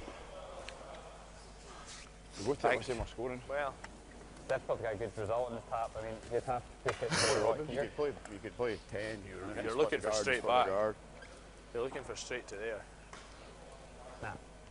I think we need to be. I think we need to be on the teeth. We need to be on it, or fully buried if we're short of it. Otherwise, he's just picking us. You gotta do the same draw again at least. Logan Gray discussing his options, those being either freeze down on the stone in the house, which Eriksson wouldn't mind. Raising the front red one in behind the guards, trying to score 2, or just throwing a hit. Is that horrible? That's not horrible. I'd probably play like a 10. If you come by it, you pump it through. Or if you split it, you split it. I don't think we play for the bump like. You're saying if you play a 10, if you split that, then it's good. I know. It's the same weight, and if you come by it, you pump that through and you roll the wing. If we play a split on this, I'm Team Gray discussing their options here. Yeah, they're talking about plan A and plan B. So they were talking about if we played to move the back one out of the house, but we're a little narrow, we'd split the top one in. Which would probably not that good anyway, because then Eriksson would just guard it and then they'd be forced to 1. So I think they decided on the freeze, which not sure I like either. I don't think you really want to be freezing on that stone at the back of the 4 foot. If they freeze and then Eriksson freezes back on top, he might be actually pretty close to the button and Gray may not be able to get shot. Well, if he If can, it was me, I think I'd be coming around and trying to stay in front of the tee line. Back in! No! Line only. Big line! Right to you. Right to you. Back in. Sure you are, but we're big. Right to it. Die. It's absolutely flying. Die. We're heavy. Die in. Logan a little bit on the heavy side here. Yeah, a little bit heavy. Perhaps they didn't really clear in their mind what they were going to play. And you get caught between, am I bumping it or am I drawing? A facial expression that said it all.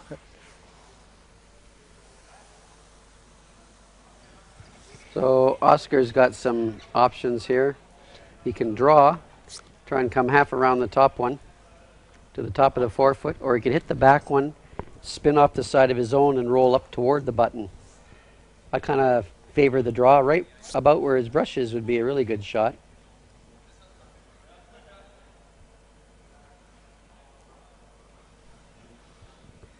And Oscar's had pretty good control of his draw weight. They just threw on this line, so they know it well. So I'd be surprised if he wasn't very far away from 84 på putting förra. the stone in the Känns right bra. place.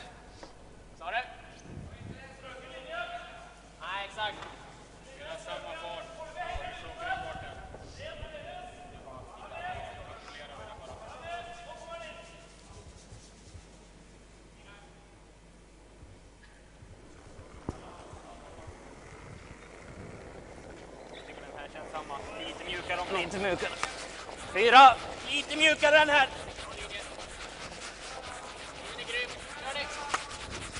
4. Bra fart. 4. 4. 4. Bra fart. 4. Right 4. Ja! Ja! Hårt klippa! Kör! Kör! Kör!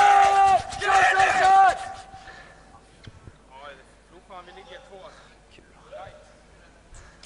Not sure whose second shot. My inkling is that it's the red one, but It's always hard to tell from the camera perspective here. I think we'll know it by the end of this end. I don't think Glenn's too sure either. He's gone back and forth now about 5 times. 89. They Känns lugn. Va? Den här Well, sista. we just I think got they in better. I think other they should question. figure out whose shot before they make this next throw. And the question is, Al, which team has impressed us the most throughout the weekend? Ja, inte från min sida. So what do you think? Ja, och jag var... Well, I like the way Oscar's playing. Nej, fan. I think he's definitely kändes shown that lite he's got a mjukare, men clear kändes- plan. They've made kändes bra some fart. execution errors, but I don't think he's made any tactical errors. Gray seems to be making a few tactical errors, in my opinion, and letting it perhaps affect his technical throw. On the other side, Thomas Ulsrud's team this morning played very, very, very well, and they look to have control of the semifinal on the other side, and they're a very experienced team, and if they make the final, they're going to be very difficult to beat for anybody against them. Jag tror den är lugn. So both Scandinavian teams looked really strong here. Personally, I was really surprised also to see the Italians making it through the group by winning all their games in their group. Yeah, a young team. It speaks well for the future of Italian curling, that's for sure. Gray with not really close to making that shot.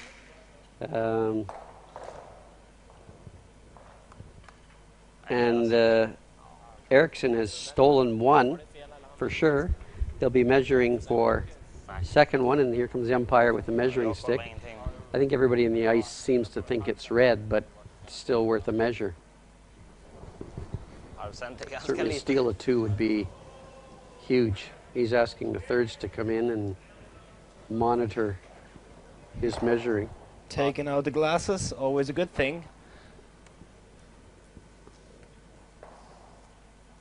So he'll make that stick just touch the yellow one and move the micrometer dial a little bit, and then it comes around to the red one, and I expect it'll move it quite a bit.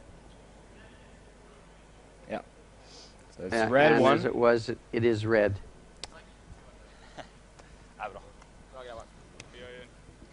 So it is steal of 1 for Team Eriksson, and they have taken over a mini control of this game, being up 1 through 6 ends. So now Team Gray will be talking again about should we try to blank the 7th and retain last rock coming home, or should we try hard to get 2 and get the lead coming home. Don't worry. Just fucking rolls. So that'll be interesting to see what their technique is here. I'm sure that Oscar will be throwing his first lead stone into the house. He probably doesn't mind so much if Logan Gray blanks. You'll see Ulsrud has given up a 1-2 to Cruz in the 5th, a steal, but then come back with a deuce to take control of his game. So he's up 2 playing the 7th end. And he seems like a happy-go-lucky camper over there. Osrud, who's known for his not giving a damn about anything attitude. Well, I think that's just experience. He's played in so many big games in World Championships and Olympics that I don't think he feels the pressure anymore, and he knows that his performance state is best when the team is relaxed.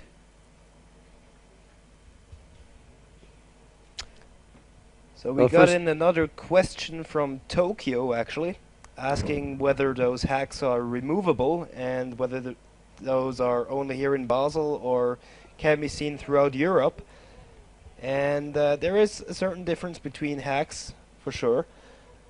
Yeah, every club you go to seems to have a slightly different hack position. Those hacks actually are on a hinge, and they hinge right up off the ice so that they lean back behind the ice, and the ice makers can then clean the whole surface. So that board that comes down is just basically there by gravity. It's not supported into the ice by anything but gravity. Other places you go, you'll see hacks drilled into the ice, so they're permanent. These hacks in Basel here are they're permanent on the ice, or permanent in the support structure, but they are not touching the ice. They fold up behind the sheet.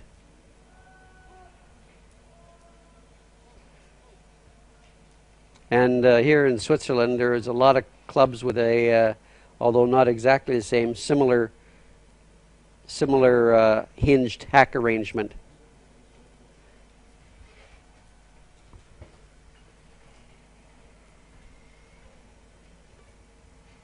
I was a little surprised to see the first stone by Eriksson short of the rings. Really pushing to try and force Gray to score one.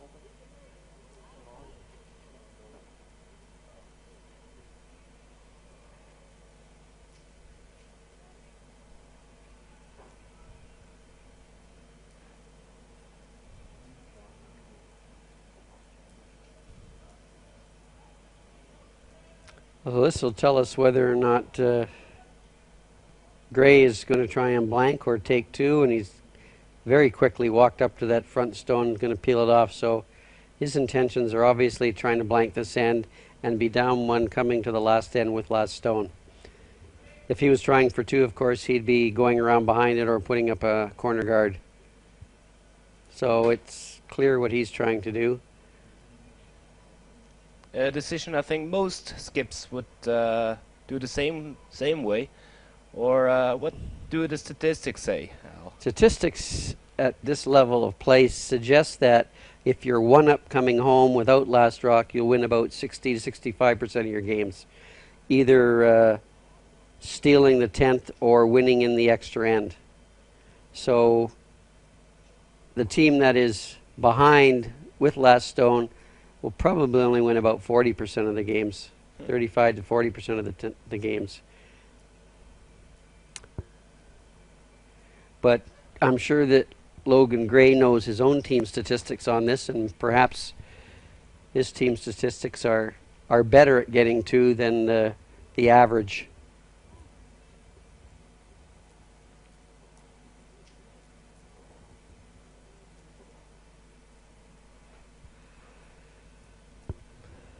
So we'll see Oscar Eriksson putting up guards while Logan Gray is peeling them off. Straightforward end, just as we saw the fifth end.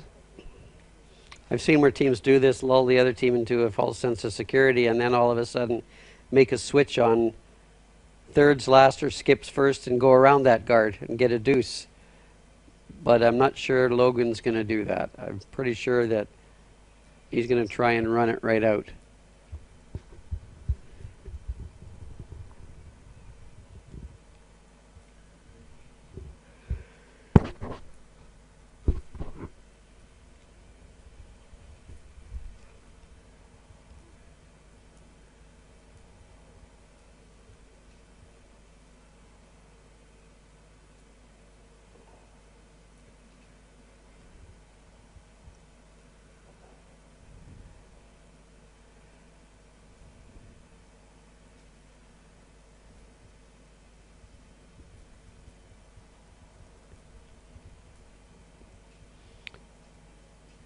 Not sure if we can get a shot at the time clocks, but I don't think either of these teams are in any trouble for time.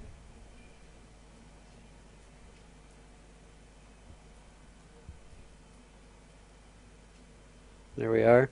Takes usually about 7 minutes to play an end. So certainly neither of these teams are in any difficulty of running out of time. They're going to have over 8 minutes left to play the last end.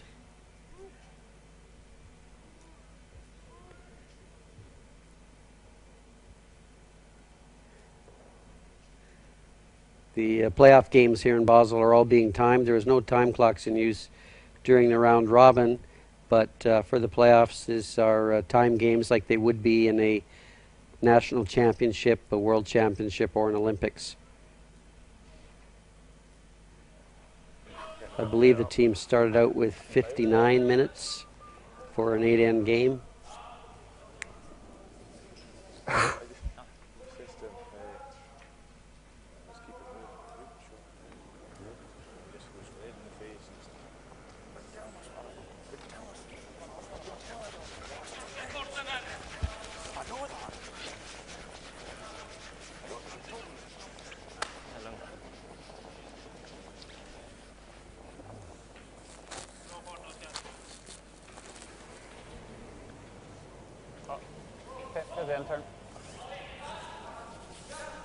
Yeah, 59 minutes for an 8-end game and an additional 9 minutes for a possible extra end. So if you do the math, you'll see that's a little bit over 7 minutes, about 7 minutes and 20 seconds per end to play on average.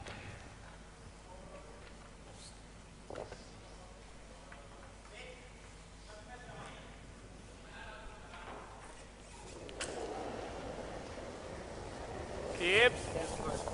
Please. Whoa. Yep. Nice boy.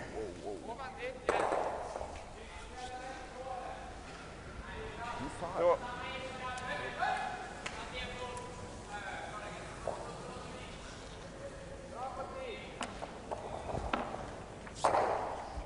Good.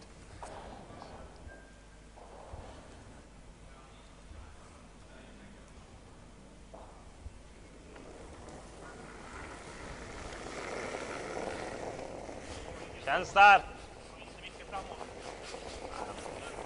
Känns lugnt. Ja, lite risk.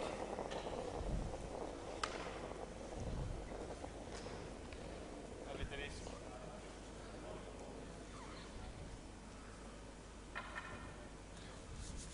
Then Muirhead will be able to drag it just Down here. back of the 12 foot there. Shouldn't So Logan cause shouldn't a have big problem though. shouldn't cause too many problems for Logan in hitting that, rolling away, blanking the end, and let the fireworks go in the last end.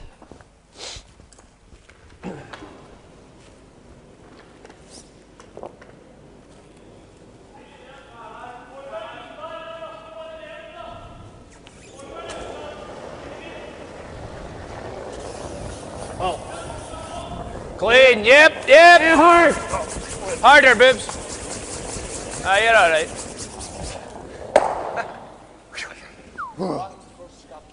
No big problems. Deal. Blank end, and we'll see Logan Gray coming home, having hammer, being behind 1 point though, as the score is 4 in favor of Good lads. Oscar Eriksson against 3 for Logan Gray. It's the 8th end of the semi-final of the Swisscup 2013, live from Basel, Switzerland. So again, the question now for Eriksson. Does he throw the guard or does he throw it in? And if he throws the guard, what is going to be Logan Gray's response? So they've sorted out their tactical plans. They know what their team is tactically going to try to do. And now we'll see if we can follow along as well. Up.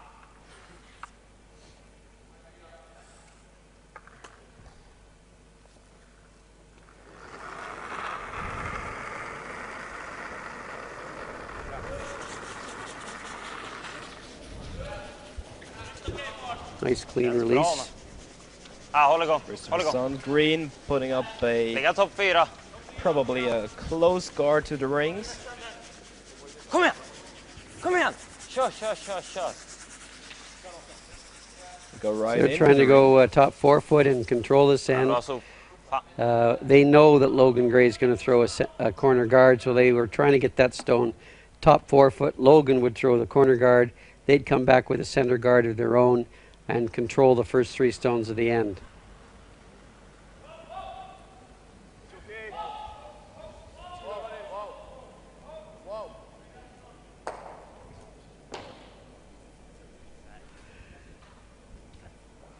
Sweepers are backing off of this one a little bit.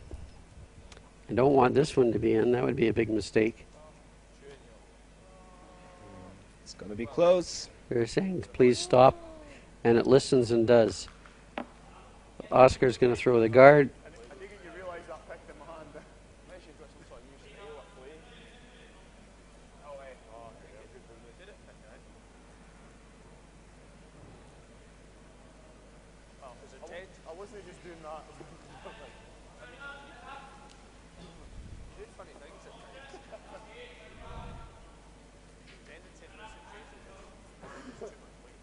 Everybody panics.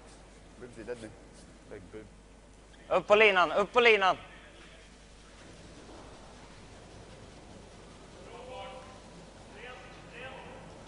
Nice shot.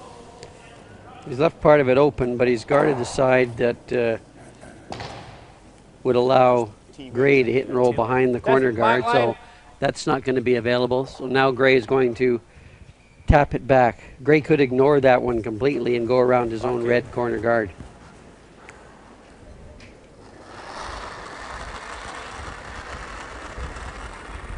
Back 8, wait. Whoa, off. Back 8. Stay close. No. Wait's good. Back 8. Back 8. Close. Hard. Hard. Hard. Back 8 only. Very nice shot. Once again, it's Richard Woods in perfect control of his own weight there.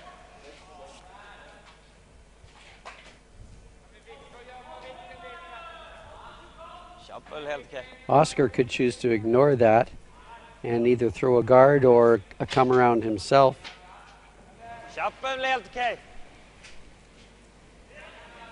Or make that double he just indicated, or play a straight on hit on the red stone.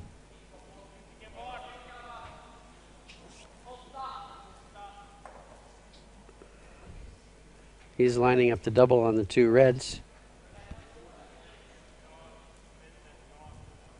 Very confident call there.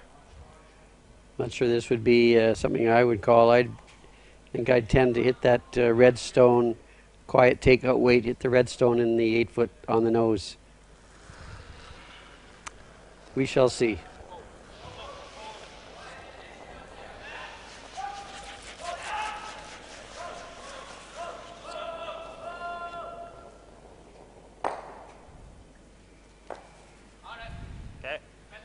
Didn't make the double. Pushed the red actually a little closer to the 4 foot and did save the shooter to a possible user stone that they could use later on.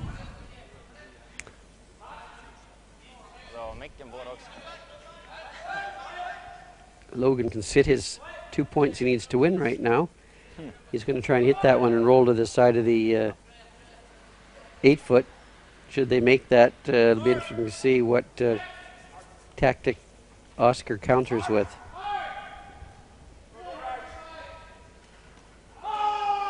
Big sweeping there by Richard Woods and Glenn Muirhead.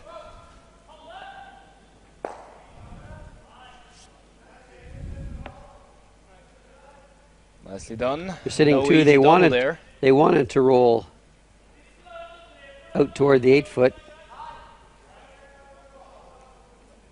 Oscar showing us the call he wants to make. He wants to hit and roll to the middle, buried,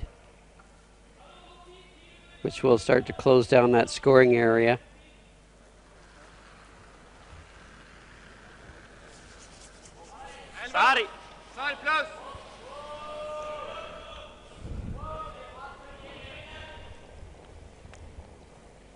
Marcus Eriksson calling the sweepers off. Seems to be a little bit on the wide side. Okay.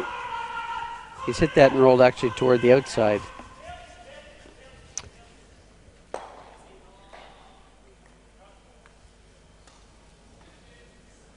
Not sure what Logan's going to call. They called a timeout. They're allowed a 1 minute timeout. Looking up at their coach. So what are his options here?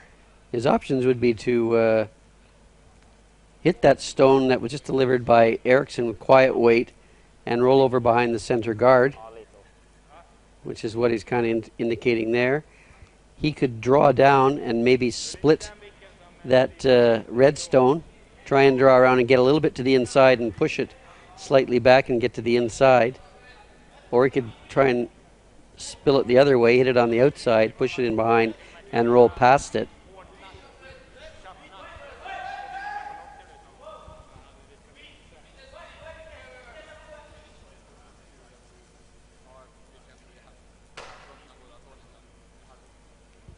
Somebody said we need to lie 2 after this shot. If they're not lying 2 after this shot, then of course that would mean Eriksson would be second shot, and then he could get out of the end by hitting shot stone.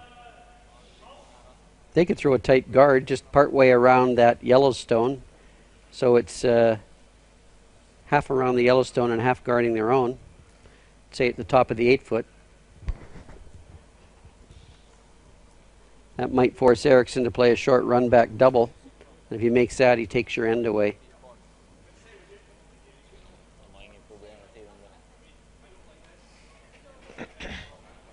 I think they may have to make a play on the stone that Eriksson just delivered. And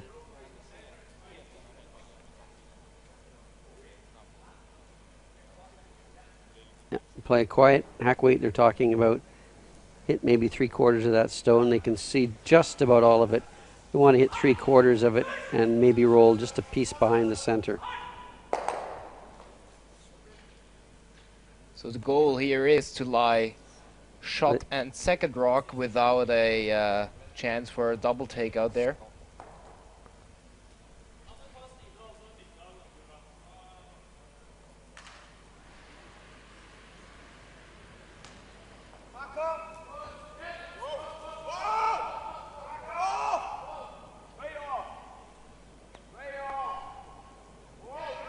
Really needs to curl.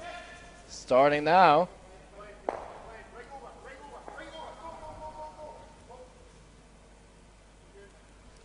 Okay, they roll a little too far. There is a fairly routine double takeout.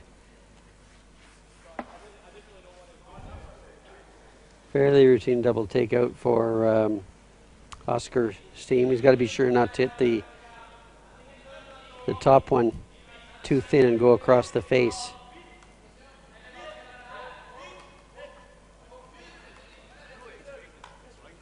Okay, he's not actually going to play the double. He's going to play the hit and roll.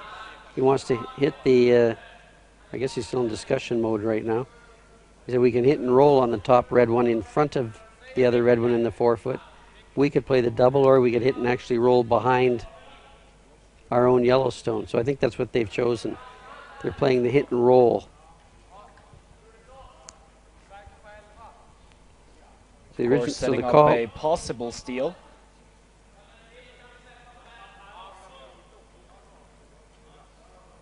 I think they're playing the hit and roll.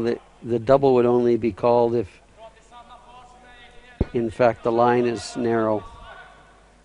But the first call is, let's hit and roll in front of the red one or behind the yellow one.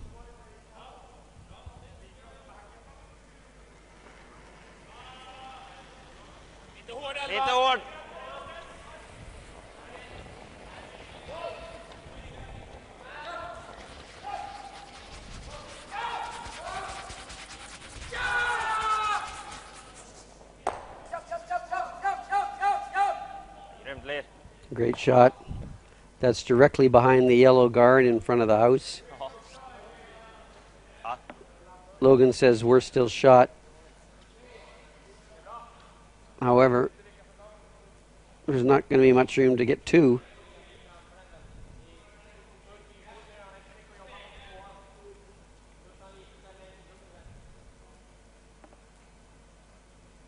Logan is turning around to have a look at his clock to make sure they're got lots of time to play the last 4 shots, and they do. Sätta en kjapp frys så lär vi kanske lägga gard en gång och så. Jo, men då kommer väl dutta då. Det går ju.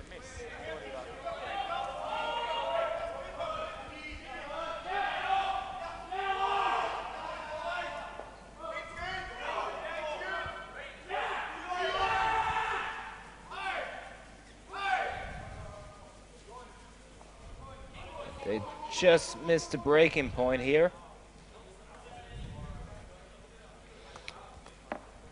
Sounds like it may have run over some debris or a flat spot on the ice. And it didn't move the guard over significantly. So you'll see that Yellowstone is pretty well buried behind the front yellow guard. And Eriksson's going to be playing the double takeout on the 2 reds, make them both go away, lose the shooter, and have a stone pretty well buried, fully 4 foot, with comfortable stealing position. A good position to, at worst, give up 1. And there they go. So now Logan's worried about scoring 1.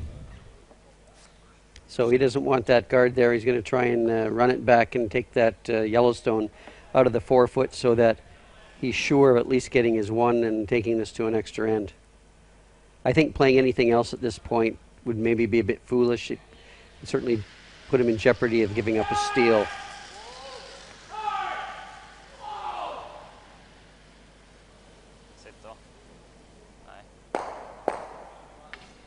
Very nicely done by Good Glenn shot Muirhead. by Glenn. However, the guard is still guarding a considerable amount of the 4 foot.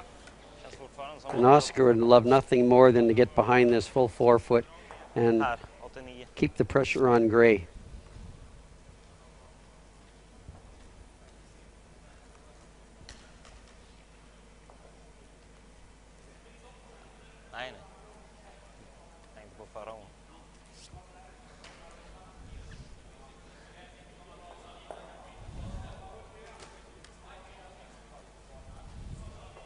Fight 4. Så det är fortfarande 80-85 känns som. Ja.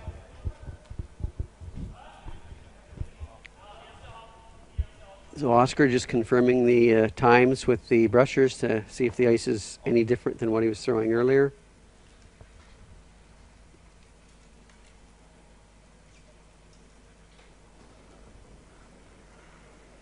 Oscar Eriksson looking to come around right into the 4 foot and set up a possible steal in his last end of the semifinal at the Swiss Cup 2013. You see Logan Gray already headed down the ice, which tells me that perhaps their clock is down a little lower than they'd like, so he's saving time by going down the ice. Oscar's put a really nice shot in there. Very I think nice he's forced Logan to make the straight back run. So they can actually put themselves in a position, if he hits it just on the nose, he'll be buried behind his own guard. And just a quick update on the other semifinal we have going on. Thomas Olsrud won this game against Peter de Cruz and advances to the final of the Swiss Cup.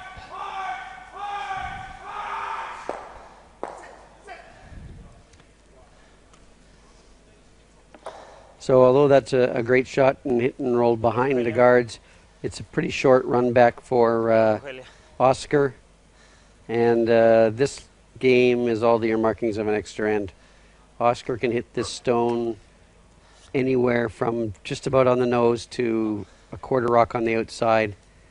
He'd like to hit about a quarter rock on the outside. That would force Logan to at least draw the 6 foot to tie.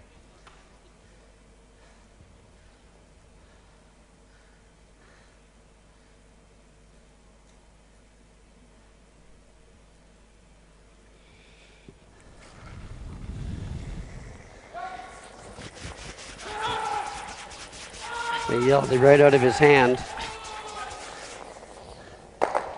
But no mistake.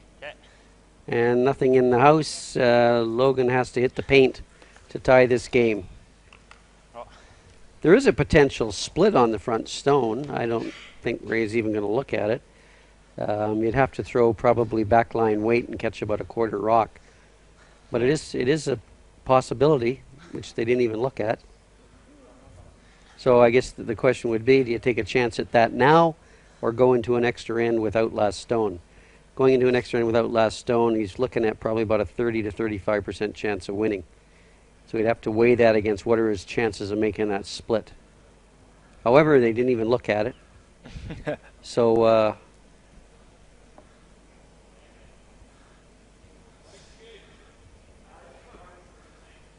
might have been indicated that they're short on time. Yeah. And maybe didn't have enough time to go through all the possibilities. And he draws into the 4-foot. We have a tie game, and we'll be going to an extra end. Eriksson is another extra end. He played his quarterfinal game. He also had an extra end, had last rock, and drew the button to win that one. He's hoping for a repeat of that success. Of course, Logan Gray will be trying to put as many guards in front as he can to block that off. In the quarterfinal, his lead, Sundgren, was throwing 2 perfect tick shots, and those will certainly be his weapon here in this extra end. So let's see whether he can pull them off right again. I think teams are now being more attentive at practicing the tick shots, realizing how important they are. So I think there's a lot more practice being done of these shots, and as a result, it's not a special shot anymore. It's just another shot. And I think teams should be able to make that as often as they make any shot. And I think they've realized that all we got to do is practice this thing so we know what's happening, and we can make the tick shot the same as we make any other shot.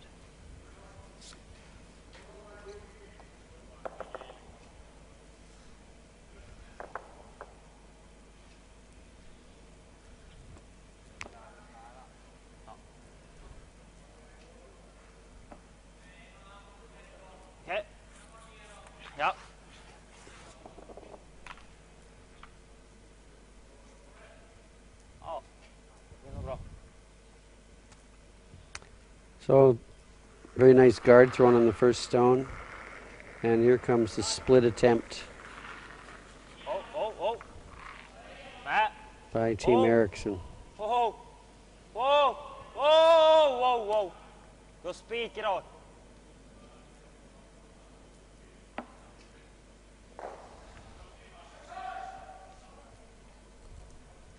Sweep that one. Nicely done there. Oscar could have actually been sweeping that and getting it just through the house into that little white area back there, no man's land. Well done. That stone is not going to win the game. Oscar knows that. So does Logan.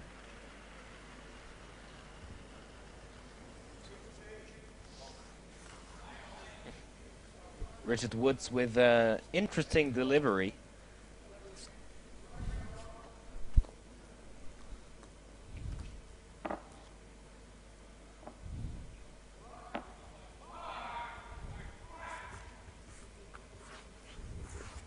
Putting his guard right back onto the center line.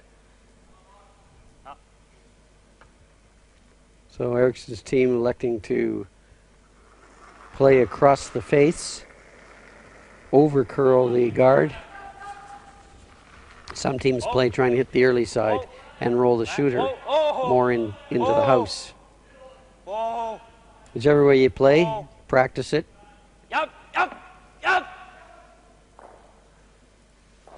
Another very, very nice tick shot there. Another great shot. Center's wide open. One of the I guess problems of playing the tick shot across the face is that the shooter doesn't roll as far away, and now Logan's going to be trying to put guards up, high guards in front of those two, and hopefully that in in their clearing attempt that it might hit one of those two yellow stones and roll into a more favorable position.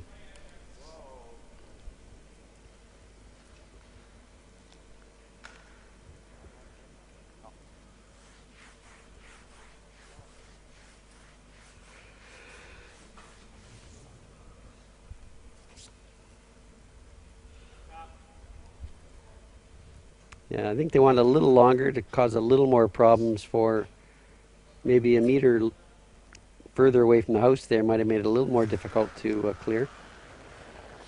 However, Marcus Eriksson coming down with the clearing. Big sweeping though. Enough speed to get the shooter out of the way. Yep. They have to be sure they don't block the path for the draw. So sometimes if you leave a corner guard out there, it's right on the path you would take for a draw to the button with the late finish on this ice. So you have to be sure that you roll those shooters well out of the way.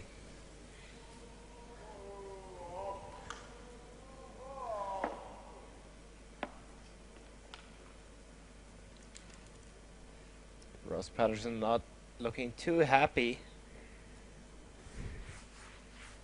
Being a little bit too close to the rings again. Yep.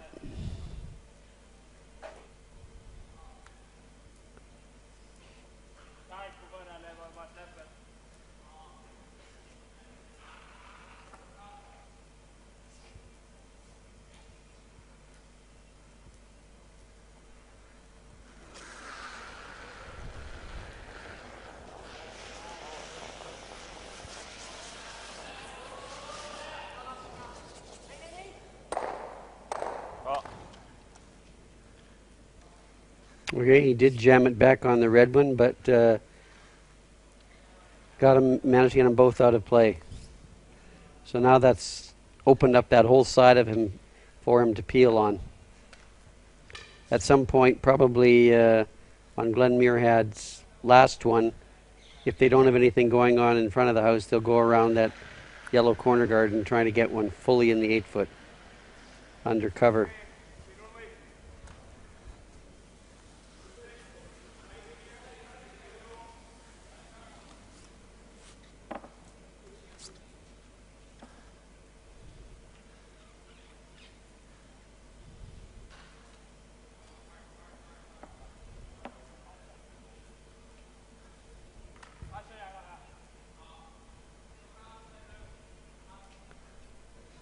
A little surprised that Oscar's peeling it this direction.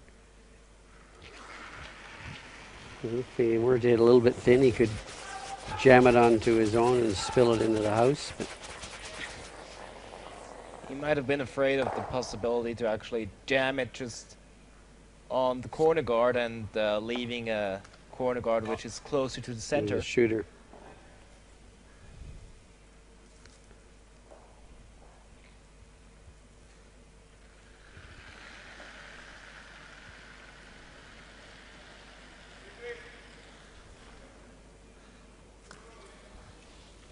Thought he might try going in there. I guess he's going to do that on his first one.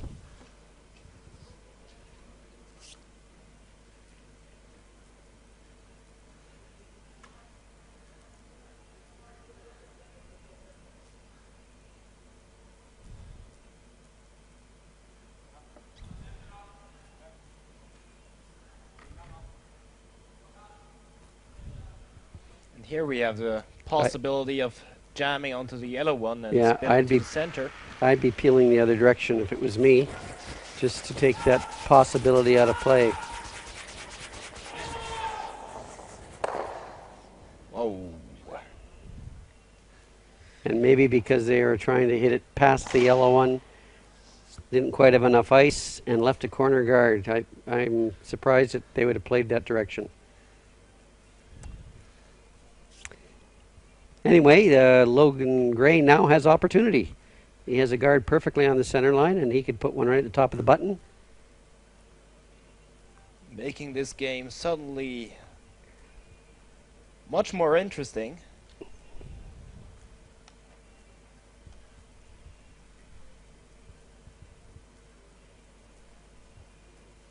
So he'll be trying to get this one top of the button, expecting that Oscar will peel the guard, and then he'll try and put on as good a guard as he can.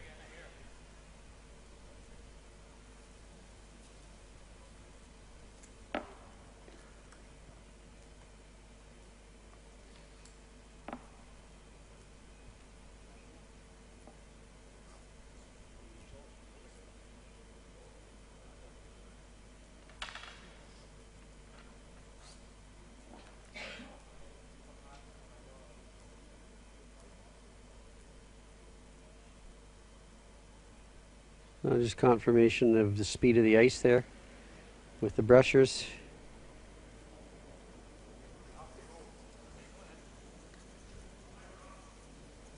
Sweeping right from the beginning. Ross said we have to go. Line's looking pretty narrow too. Are they able to get it by? And they just get into 8 foot.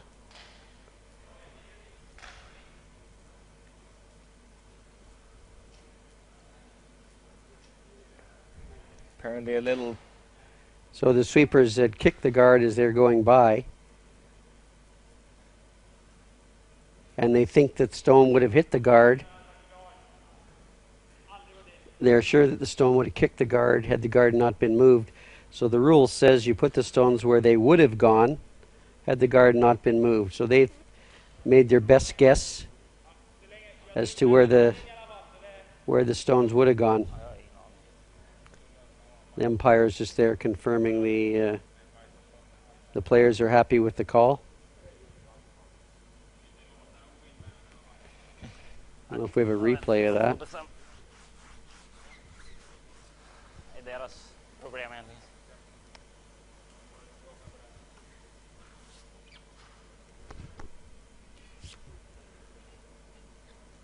We don't have a shot of that, but what happened was the brushers touched the guard with either their brush or with their feet as the stone was going by, and in the opinion of the players, the stone would not have got by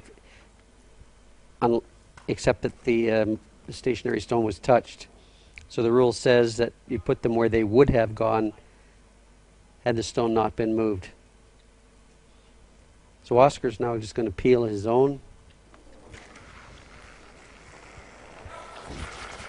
Double peel if he can.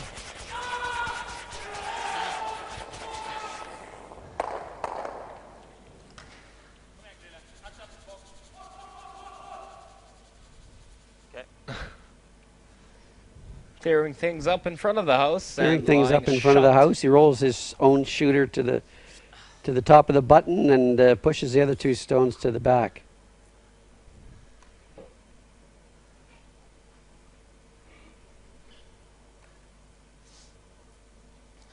So Logan Gray could try and just tap it back a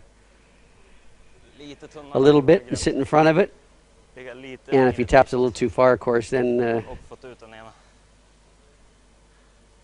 it would just be a matter of a quiet takeout for Oscar. What he's decided to do is going to make Oscar look at 3. He's going to try and hit this stone and roll over to the side of the 4 foot, and hoping for a mistake from Oscar.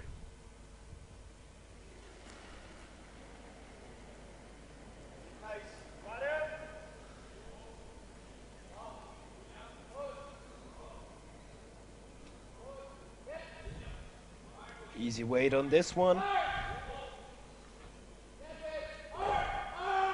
Nice roll right in front of the other one. And Oscar is looking at 3 red rocks as we predicted. Oscar nose hit for the victory. He doesn't have to worry about the jam going straight back. He'd still be shot. He'd like to hit it slightly on the center line side. This probably will be more of his control weight takeout, somewhere in the neighborhood of 10.5 seconds between the hog lines, maybe 11. Get the sweepers involved. So he could hit this stone anywhere, 3 on the nose to 3/4 on the center line side, and he'll roll into the 4 foot and be the winner.